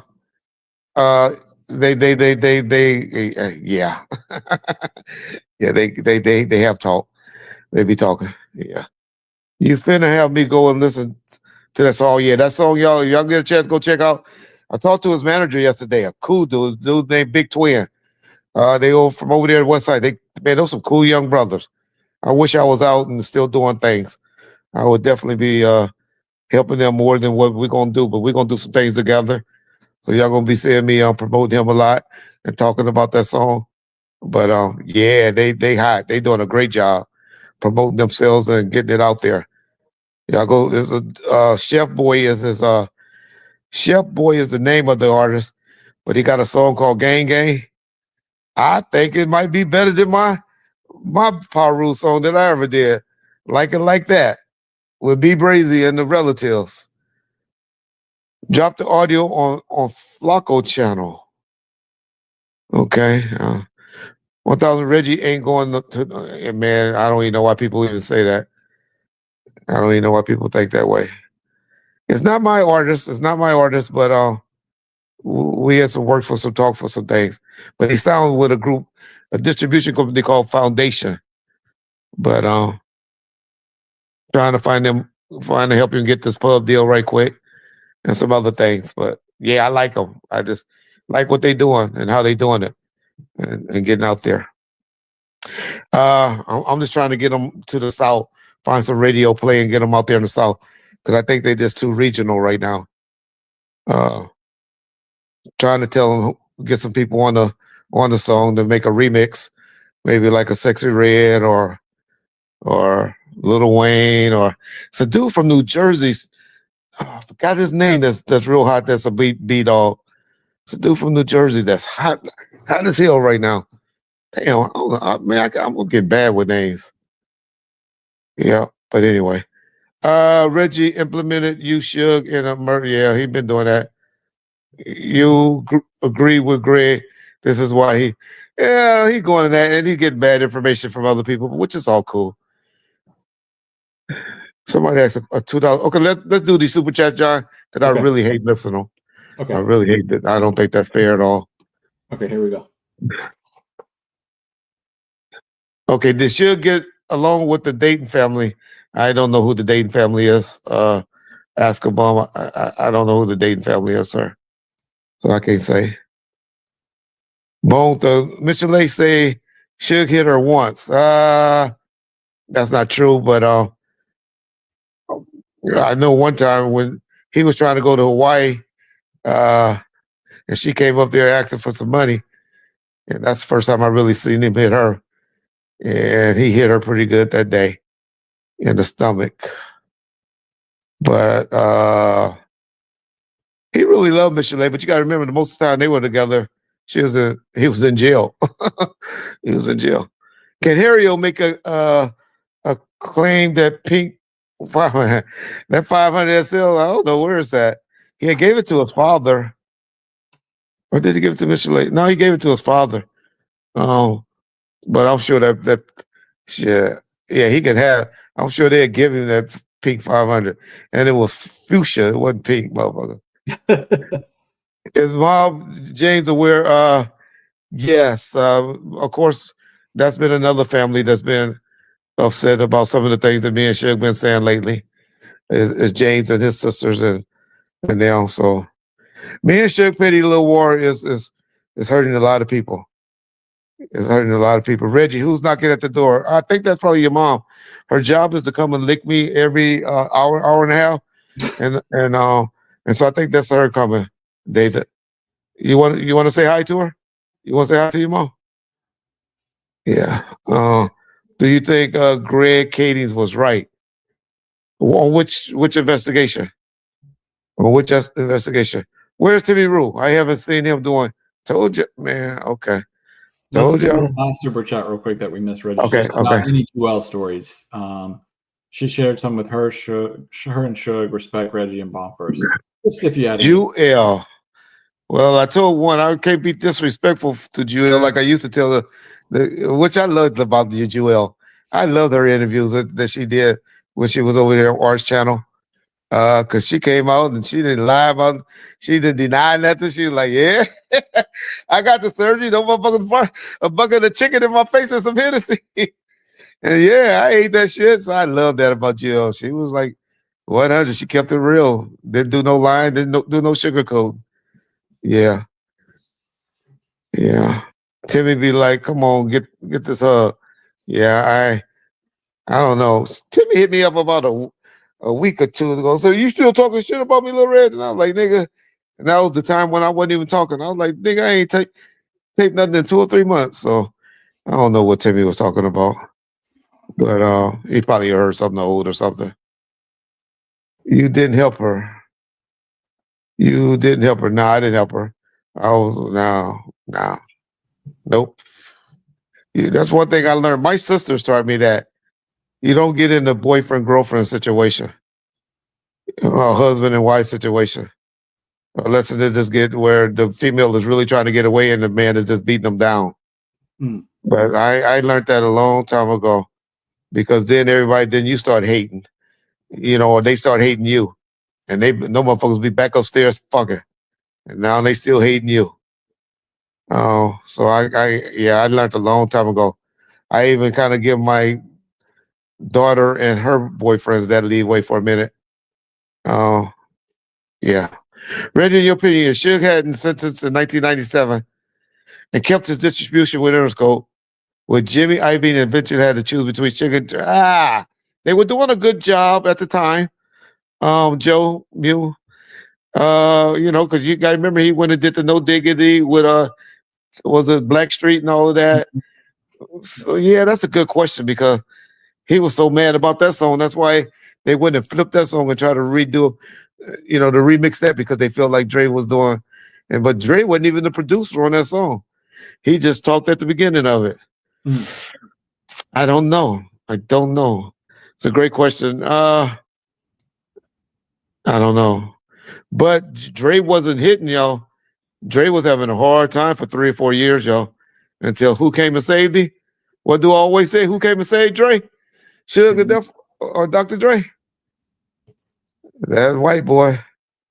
Him came and saved Dre. Because after the Firm, and who been there, who done that? People was looking at Dre crazy, y'all.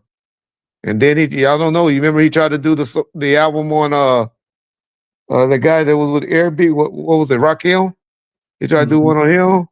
Then he tried to do one on my boy Tiny. What was the boy from play the fucking piano? Play that motherfucking piano. What was his name? Come on, y'all don't be helping me at all. Not Buster. Play the motherfucking piano. Tiny. God damn, who was on play the motherfucking piano?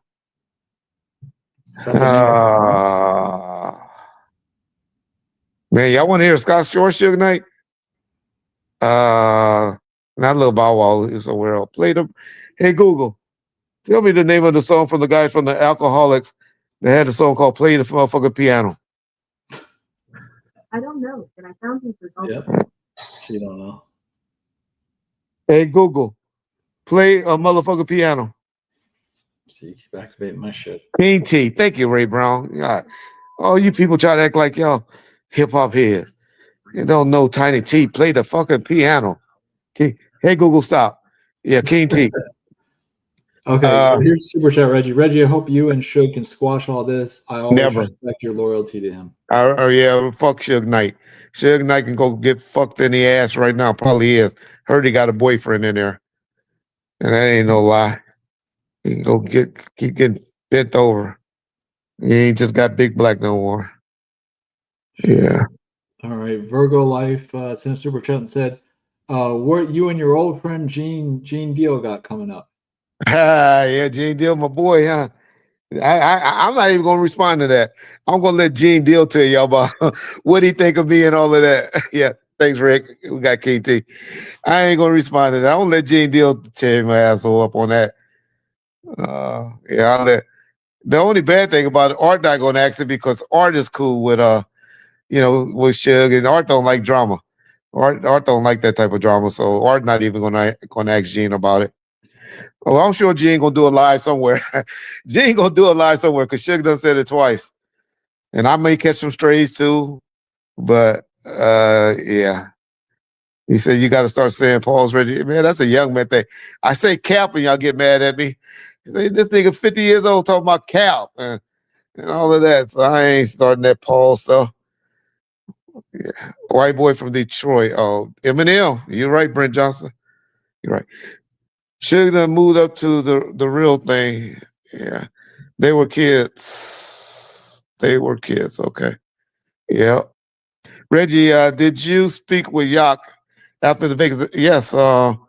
I took him to the police station to talk to Vegas police, and yeah, we talked for a few times. Bilal, what's that about Brent Johnson? Bilal, I know Ron Bilal. You talking about Ron Bilal? Bilal, Billy Lau. I don't know what you mean by that, big dog. Let's see if they call Gene a liar now. I know, huh? Yeah. Let's see how they be able to deal with that when Gene tells that story, huh? Oh, that, man, I can't be doing the early live streams. Everybody be Oh, calling. oh, Let's see. oh, yeah. Got my Yeah. part. But Suge will speak out when he needs 3,000. Yeah, probably. Yeah. Oh no, he's gonna be on my ass. Suge gonna be on my ass. But I got some stories for y'all. Reggie, you sweating? Yeah, I'm over here scared like a motherfucker. I am scared that Suge is selling this. I really believe that a good police or investigator is going to believe that Suge Knight has finally came out and told the truth. I am really gonna believe that. Man, okay. All right. Suge Knight, the only thing Suge Knight can testify that they want to hear is saying who he saw in that car. And then I wouldn't even want him to say that if I was the DA, because the defense gonna tear that shit up. They're gonna be like, Mr. Knight, didn't you say Tupac was alive before? Mr. Knight, didn't you say you would absolutely not testify? So why are you deciding to tell now? You found Jesus? You about to die? Mr. Knight, didn't you say Reggie and Sharita tried to have him killed? Mr. Knight, didn't you say David Kenner? Who else he got killed? Oh, Snoop Dogg. Let's not forget the Snoop Dogg. Yeah. Come on, y'all. Y'all just don't know. Y'all just don't know how. Yeah. Y'all have no idea. Y'all watch too much Law and Order. Okay, which kid needs a test? Wax say he can't. I'm not. You know what? I have promised somebody today, and even my father, that I would not speak on anyone. Kids or family members. And I'm going to try to hold up. Girlfriends, y'all might catch some strays here and there. But I'm not going to speak on nobody kids. I'm going to try to stay away from wives, but definitely not going to speak on anyone kids. I don't care what he say. Yeah. The real question is, how involved is Puffy in Pop's murder? I believe, like I said, I believe a lot of Keefy D stories. I believe Keefy D, Puffy threw that out. Whether he was serious or not, I don't know. But I believe that story. Y'all forget, Keefy D tried to got on a plane and tried to verify what he was telling them. But Von Zip was smart enough to say, hey, I ain't in the game no more. Talk to my nephew. But two, and more importantly, if y'all believe, y'all got so much selective belief. If y'all believe what Gene Deal say about the black ground and the check and all of that, but then y'all don't want to believe stories like that. I don't. One story y'all want to believe, and he never lies. He never tell the truth. And then y'all don't want y'all believe what y'all want to believe, whatever fits what y'all already got planted in your head. Yeah. So I don't know. Okay. Let's see what Brent talking about. What up, Brent? If you on here.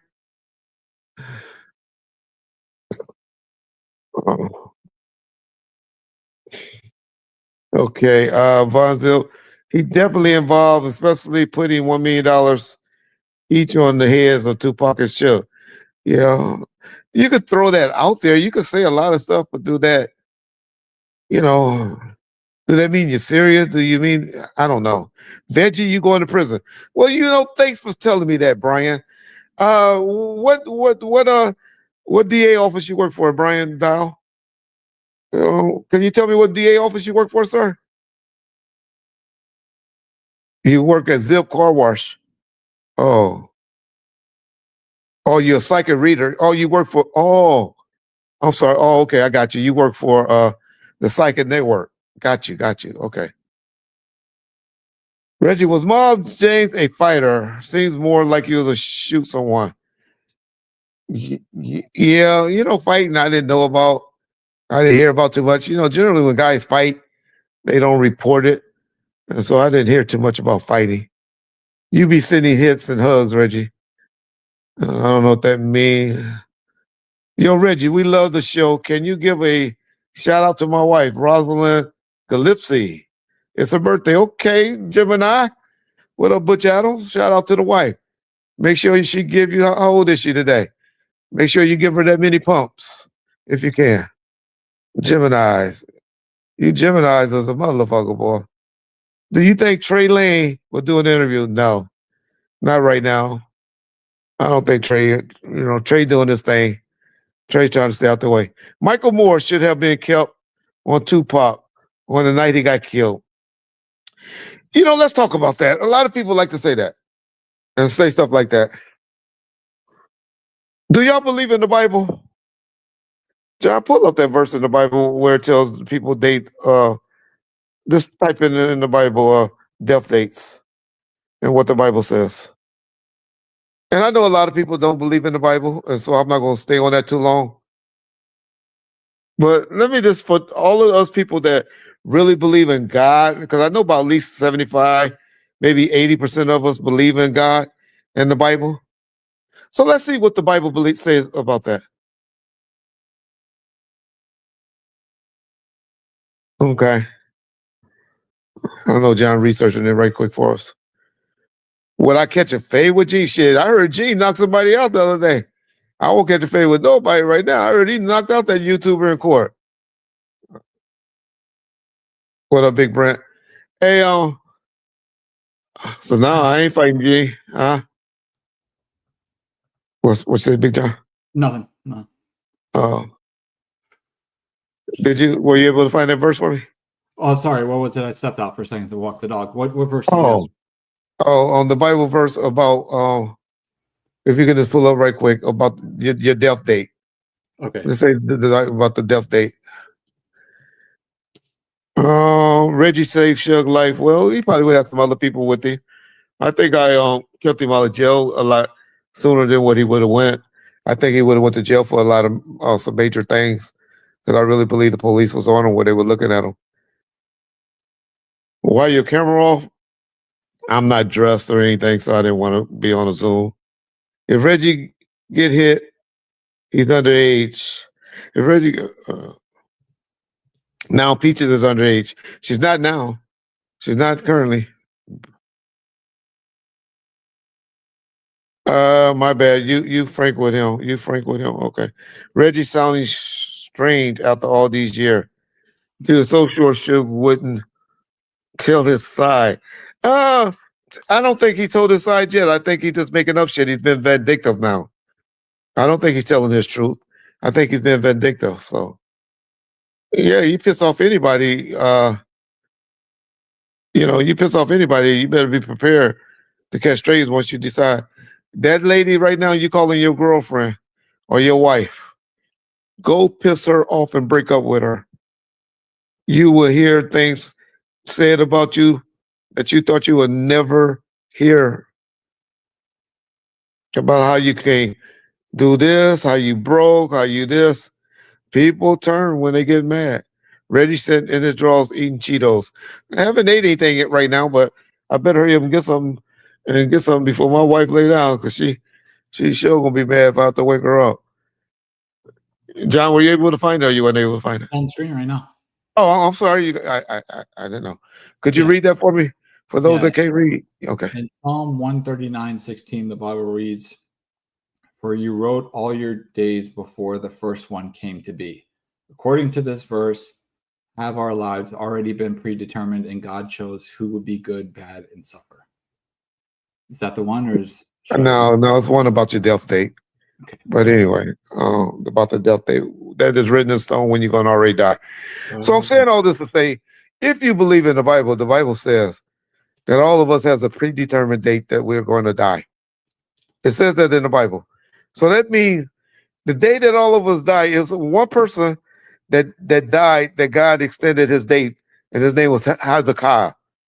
Hezekiah was the only person in the Bible that he told that died. He went and asked God for some extra time, and God gave him an extra 14 years to live. All right. So I say all that to say, people always say, well, Michael Moore was with him. Tupac would still be here and be alive. Well, if you don't believe in the Bible, then I can hear you saying that and believe in that. But if you believe in the Bible, you shouldn't say that because you're being hypocritical, because then that means you're being, 1 minute you believe one thing, and then the next minute you believe another thing. So that would be my take on that.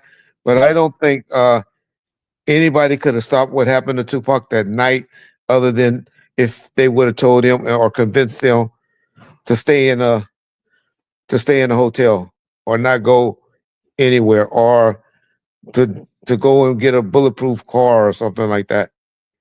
But I believe on September the 13th, not what happened on the 7th, but on the 13th, when Tupac was born, that was his date to die, y'all.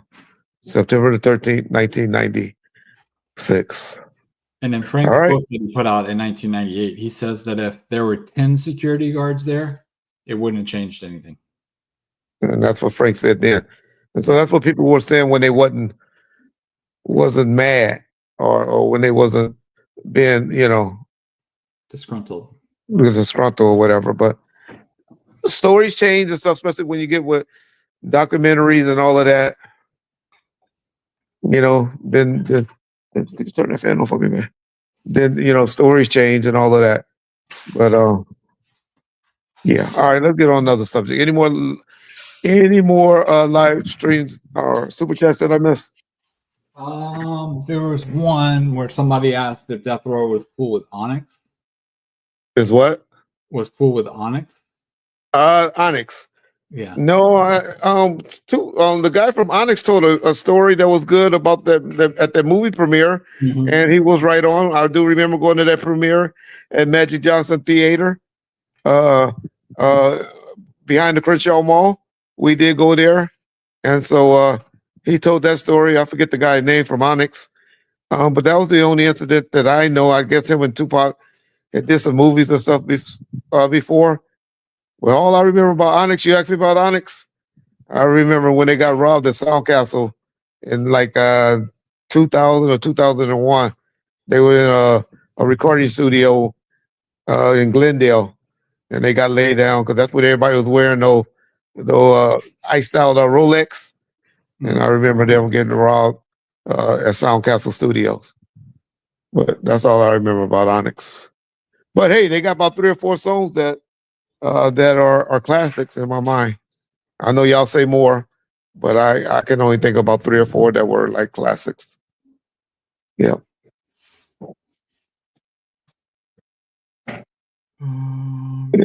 Did Death Row get okay, well, Onyx, yeah. It's a good story about how they got their name Onyx. Y'all need to go listen to it if y'all get a chance. Okay. Yeah, Frederick Starr, correct. Thanks, Wendell. Shout out Wendell. Almighty Trey, thanks for coming in there. Man, everybody always in the comment section saying you, me, responding, but man, I guess they can see now that I am not you, huh? Almighty. I'm sure Pac was inspired by Q. Okay. Did you know Adina Howard? My boy Big West. Me and Suge went to the House of Blues a couple of times to go and watch Adina Howard at the House of Blues. Big West, shout out Big West, rest in peace, Big West. He used to be our bodyguard / manager, and he used to work with Adina Howard a lot. And I remember about 2 or 3 times going to see her perform. A freak in the morning, a freak just like me. Y'all remember that? For those of y'all don't know who Adina Howard is, but that's who Adina was. Yeah.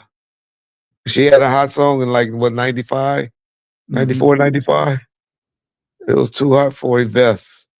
Yeah, all of that vest stuff, y'all. Come on. People always talk about why Tupac didn't have one of the vests. Why you? Y'all show me a picture Y'all, let's do a trivia. We'll do a trivia. Y'all show me 3 pictures with Tupac wearing a vest. On And death, you could DM me, huh? on death row, because remember he wore that one. Yeah, at, yeah. He wore like while he from after his release of prison. Mm. Yeah. You show me 3 of them. I think he did the one time when I just gave it to him when they did that interview in Vegas with Luke. Was it Luke or Yep, it was Luke. Luke? Yeah. That's the only time I can tell y'all. I think he might have had a vest on that night at the Soul Train Music Awards when he was in that fatigue. I really think he had a vest on that day. Mm. So that's 2. Y'all show me another time. Y'all tell me another time that Tupac had a vest on. But do y'all know how hot it is in September in Las Vegas? At least 100, if not 105. You're not wearing a bulletproof vest in no 105 weather. Cops don't like wearing vests when it's that cold, y'all. They have to, but they don't like it. You get used to it. It takes a while. After about 3 or 4 months, to be honest, you get used to it because I don't remember ever really complaining about wearing my bulletproof vest. I don't remember, after I got used to it. Yeah. I think Reggie spoke on this once. Not sure though. Okay. Well, did he hear the tape so we know? Okay. How much of Dre's track had ghosts? I can't really say. I get a bad rap even from Suge, when he tapping at me, trying to act like I talk about the music. I only was in the studio, kind of coordinating, dealing with music. 1998. I wouldn't even say 97, because Daz was still in there doing stuff. So I wouldn't go around the studio and do something until like 98. And so I can't speak on that. I can't speak on that. I can tell you the rumors, that people always say, but to be honest and to be factual on it, I'll be lying to you guys. All right. Can somebody tell me if the Knicks out of the playoffs? Did Indianapolis beat them? Anybody got an update on the scores? Let's see. I'll pull it up. Yeah, TD is what Death Row should have been. Oh, yeah, Death Row should be way bigger than TDE now. Knicks are up, Reggie, with 42 Oh, I seconds. said Knicks won. Okay, Knicks, they came back. They were down by 12 or 14 last time we checked, right? Okay, it's going to a game 6. Okay, shout out Knicks. Reggie, what is the history of Park Village? Park Village versus CB. I'll have to bring one of my gang guys on. I don't really know it. I know what's going on right now, boy, in Compton with those nutty blocks. And now, I'll be glad when somebody, because nutty blocks was pretty structured, and the South Side and all of them. I hear it's going down out there. I wish somebody get in the middle of that. Man, shout out to the Compton Unified School District and what they did. I know Dre getting a lot of credit for it, but shout out to Dre because he did give $10 million to it. To that performance artist. So anybody in Compton, y'all need to get involved and sign up because they are letting people rent out studio time and do events at that place at Compton High School through the Compton Unified School District. But man, if y'all ain't got a chance to take a look at that online, they made that school. I always say they built a $200 million school around $5 million worth of property, but still, I wish they fixed the streets up and the roads and all of that around there. But they did a hell of a job on that school. Park Village is right around the corner from Compton High. That's what made me bring up the Compton High School. But anyway, still, shout out Dr. Dre for what he did and help bring attention to that. I think that was an amazing thing. That school was a dump, but they did a good job though. They made it look good. Suge didn't kill Biggie. Okay. I never said he did. Hey Reggie, was Diddy upset when he found out that Suge was launching Death Row East? It was so new and then shit started happening so bad. No, I don't think so, because I don't think they really started talking about it publicly until probably a week before the MTV Music Awards, which would have probably been like August the 20 something. And then, it didn't really get out there until like September the 3rd, after the MTV Music Awards. And then everybody know after September the 6th, after September the 7th, shit just started going downhill. Yeah. Tell us, yeah. Suge paid to have Biggie taken care of. Okay, I didn't say that. You said that. Reggie, how does someone like DJ Khaled make money in the industry?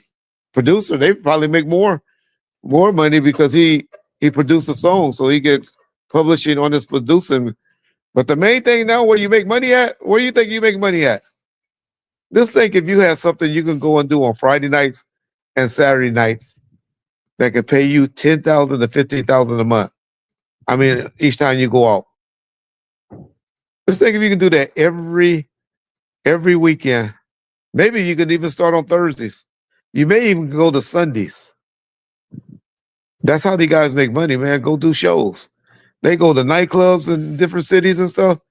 These clubs will pay you probably $25,000 now, but back in the day, $10,000 to $15,000 just to come to their club, so everybody can say, "DJ Khaled gonna be in the club tonight."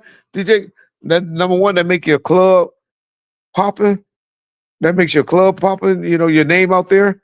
Even if you're not in town that night, they'll be like, "Oh, that's the club that had DJ Khaled there the other night." Or DJ Khaled was at that club last week.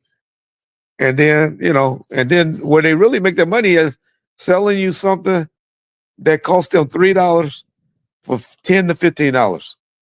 The drinks. So, and that's why they're trying to get them in there. So that's how they make money, go.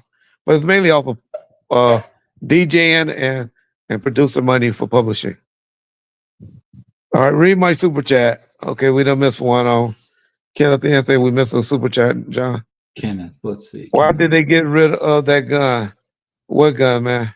Anything new on Keefy D, his mind state? Yes, you know what, Kenneth, good thing. I'm glad. I know a lot of y'all might have heard. Oh, man. Okay, that's a good subject to talk about. So what happened in court yesterday, I believe it was. So y'all know the Uncle Fester is when they made a claim that him and Keefy D's son, little Keefy, overheard jurors talking about a jailhouse fight or something like that, and so they requested a hearing before his sentence for the assault and battery, which is a felony, right? And so they made this claim, and so the judge heard this claim or this motion yesterday, and she ruled on July the 2nd of this year that all the jurors on the case is going to have to come in, and the judge going to question all of them about, hey, did this actually happen? Were y'all talking about this? I hope like hell those jurors are truthful and tell the truth and say no. And y'all going to see how much of a lying piece of shit RJ Bonds, aka Uncle Fester, is. When all of those people deny what he's claiming, and it's going to make all his credibility go down the drain. Now, that's what's going to happen. Now, if it turns out that he did say it, and they were talking about it, then it appears that Keefy D, if the judge ruled that enough was said, they will do a mistrial, and they'll probably have to, retry. But if I was Keefy D, I'll just fuck it, plead out what they're gonna give me for assault. No more, can't be no more time than he done already did. But that's what's going on with Keefy D. So July the 2nd, RJ Bonds is either gonna be a 0 like he always has been, or he might be Tupac haters hero. Because he might have overheard something to help get Keefy D off on that case. But I don't even know still to this day why the DA office elected to file that case on Keefy D, other than they probably just trying to, make a point for no no fighting in our jails stance or something like that. His state of mind is, like anybody would be fighting a case. Worry. But yeah. I just want Keefy D to tell the truth and look at y'all and tell all y'all the truth of what happened. That's all I want. I'm not wishing any extra prison time or anything on him. Just want him to tell the truth so people can stop with all the conspiracies and stuff. Reggie was whacked the same way back when you first knew him. Oh no, nobody. He was always a money man. He didn't need nobody money or anything. But I don't remember him being that loud and boisterous. But that don't mean he wasn't like that in his hood just because I didn't see that side of him. But he was loyal. He was a writer. All right. I saw a super chat. I missed y'all. Okay, Reggie, do you think? Yeah. Okay, Reggie, do you think he was rich enough back then to pay that $1 million for Pac or Suge chains? Or it wasn't a offer for the chain? The chain was only like 5,000. I heard some people say 10,000. So that's all was offered for the chain.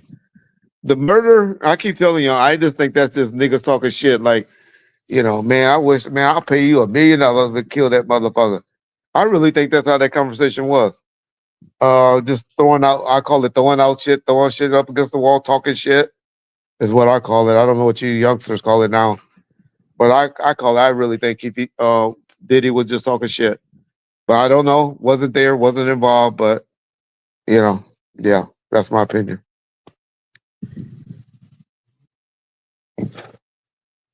Okay, any more super chats I missed? No, I don't think so. Okay.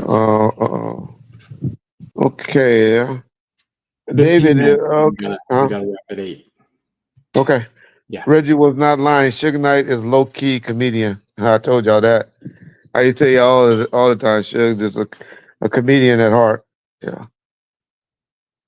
What is the truth that 18th Street had Death Row back in the day? That was later on in Suge, like 2005 or something like that. 2006 when he was affiliated with somebody over there. I think he was trying to get somebody signed on or something. Well, I'm sure they saw through him real quick, seeing that he was just full of shit. Yeah. But he was cool with them for a minute. Larry Hoover is still facing state charges. That's a good thing. So y'all look up when y'all giving Trump all of this credit and all of that, which is still a good thing. Y'all notice the difference between, y'all look up and research the difference between, and we'll touch on it later, a pardon and a commuted sentence. There's a two big difference. Y'all kind of research and learn the difference between a president pardon you and giving a commuted sentence. Okay, I always try to tell y'all about the difference between a Fed and a state. When everybody always says, well, Suge gonna let Donald Trump won't let Suge out. When I always try to tell you, so the good thing is Larry Hoover case about to show y'all how that doesn't, how a president can't give you a pardon on a state case. Larry Hoover, unfortunately, was also convicted of a state case. I think he still got like 200 something years in state case. So hopefully now he got to get a governor to get on board to do like the Menendez brothers did, drop it down, drop the sentence down, or pardon him or something like that in the state case. So just kind of research that. I don't want to spend too much time on that. But that's what's happening with Larry Hoover. But shout out to Donald Trump for learning how to get publicity. What y'all think? How much y'all think NBA YoungBoy paid him to get that charge? Was it commuted or pardoned? Was NBA YoungBoy pardoned or commuted? Pardon. He was pardoned. Okay. So, and then he let out the Christies. I used to watch that show. I had liked those rich motherfuckers.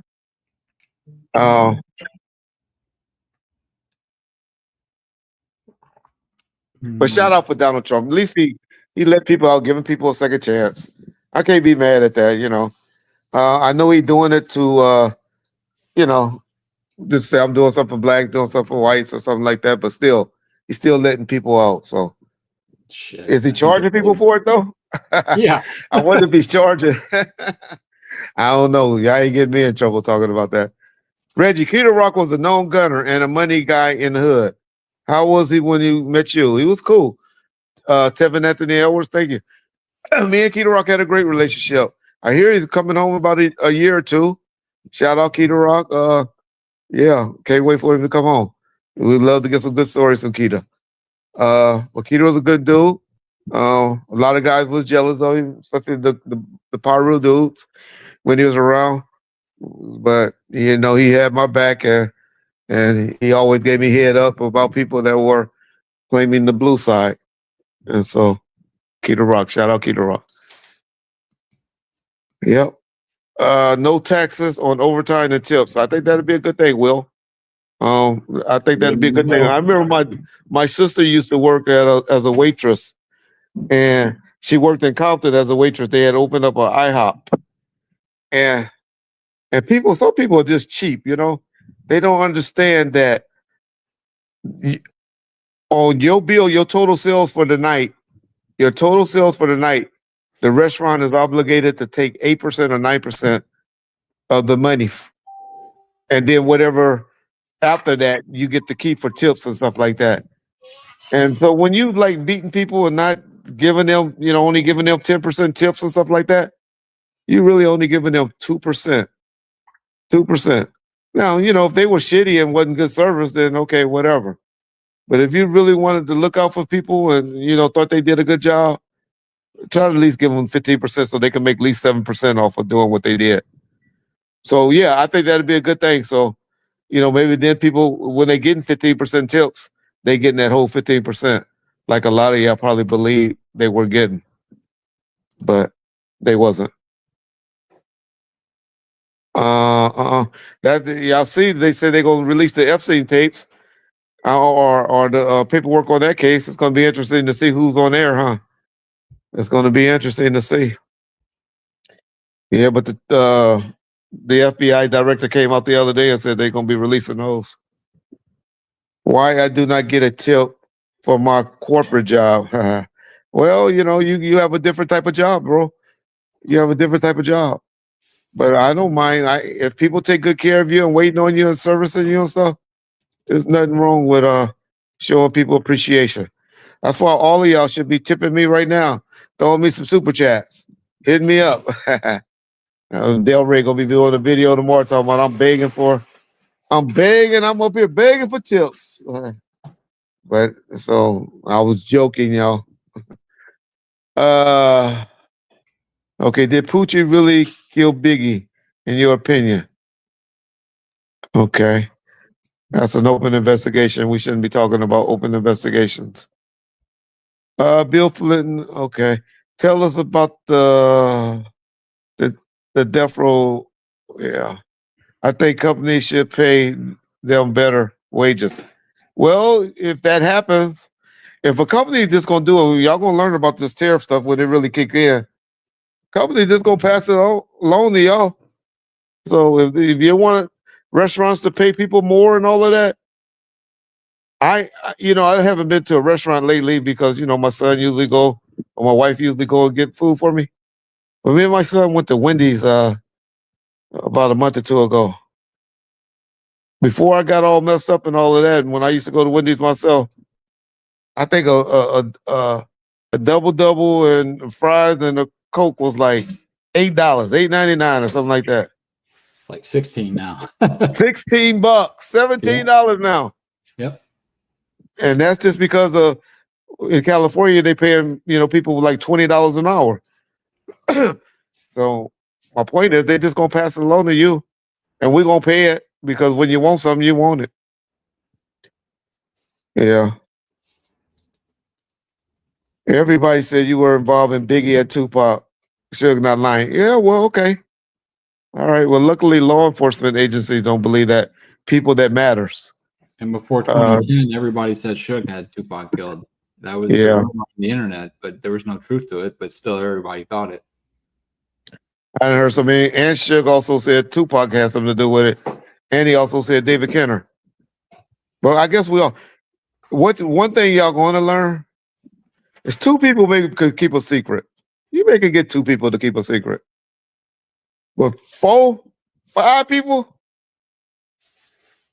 man, 4 or 5 people not gonna keep a secret. Y'all better believe that. Y'all better know that in life. And you know what? If I had something to do with the murder of Tupac and Biggie, y'all wouldn't know who the fuck Reggie Wright Jr. was. Because I'm sure not stupid enough to be on this internet talking about it if I felt I had any liability. Y'all would have not known who I was.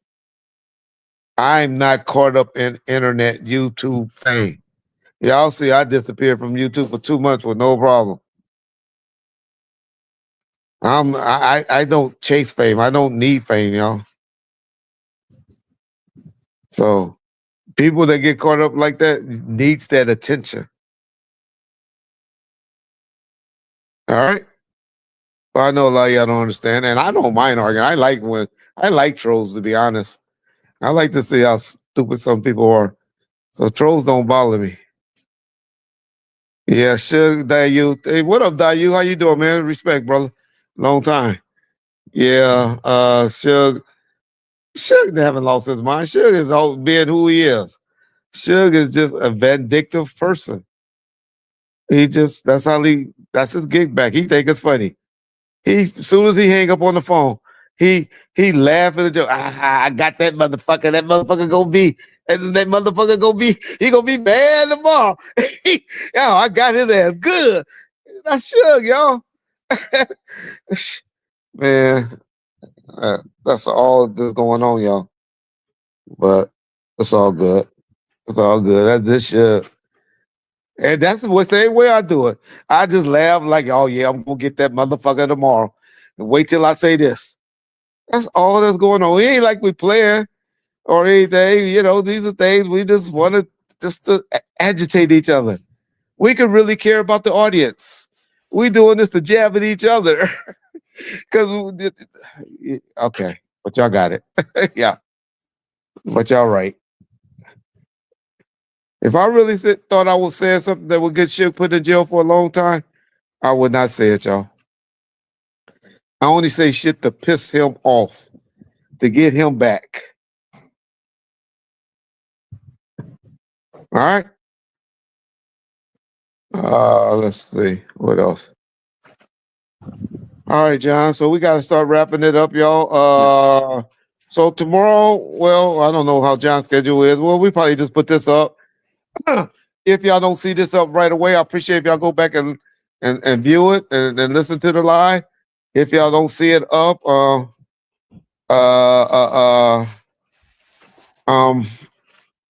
then that just means we just working out and have to take out some cuss words because I've been cussing too much, or said something inappropriate, or Piers Morgan is mad at us. But I definitely will be dropping something because I do have to respond to Mr. Knight. And I will be telling stories about him getting the shit slapped out of him and him setting up Rock Chisholm to go to jail and eventually get sick in prison. Tell how those stories went. And I might throw in another juicy one. But we will definitely be dropping something either tomorrow afternoon or first thing Saturday, depending on John's schedule. My favorite security guard, Kevin Hackey. Kevin Hackey was the best one. Marquez Johnson was good. But Kevin Hackey was one that they liked because he was more of a cop type guy. I wanted to blend in. I wanted the type of guy that blend in, but Kevin was a no-nonsense type guard. And so if I would have to rate someone, if I had got rich and was in their position and needed somebody to watch me, it would have been Kevin Hackey. Yeah. Cooper Hagan was good too, but he was just, I wouldn't say Cooper. Kenneth DeMarcus was great. I forgot about them. The two that was with Snoop. Those two were good as well. Kenneth and Marcus was good too. All right. Your whole cop division were committing murders. Oh, okay. Yeah. I don't think he realizes you weren't part of Rampart. Yeah, he don't know I was working for Rampart. Yeah. Well, Raphael and David Mack did just leave. They got tired of waiting for me, so they did just leave the house. I'll have to call them back. Maybe they'll come back over because I could tell them I was finished. Frank was Hollywood. I've been telling y'all about Frank Alexander. I'm glad Suge finally telling y'all. Maybe y'all listen to it. But Frank was Hollywood. Frank and this guy named Leslie Heron were my two worst ones. Leslie. They were just too Hollywood. But say Gaines killed Pac. Kevin Gaines probably ain't never seen Tupac. Y'all just don't know these guys. These guys that y'all let these white boys on YouTube convince y'all that have stuff to do with it. Man, I just really wish y'all knew.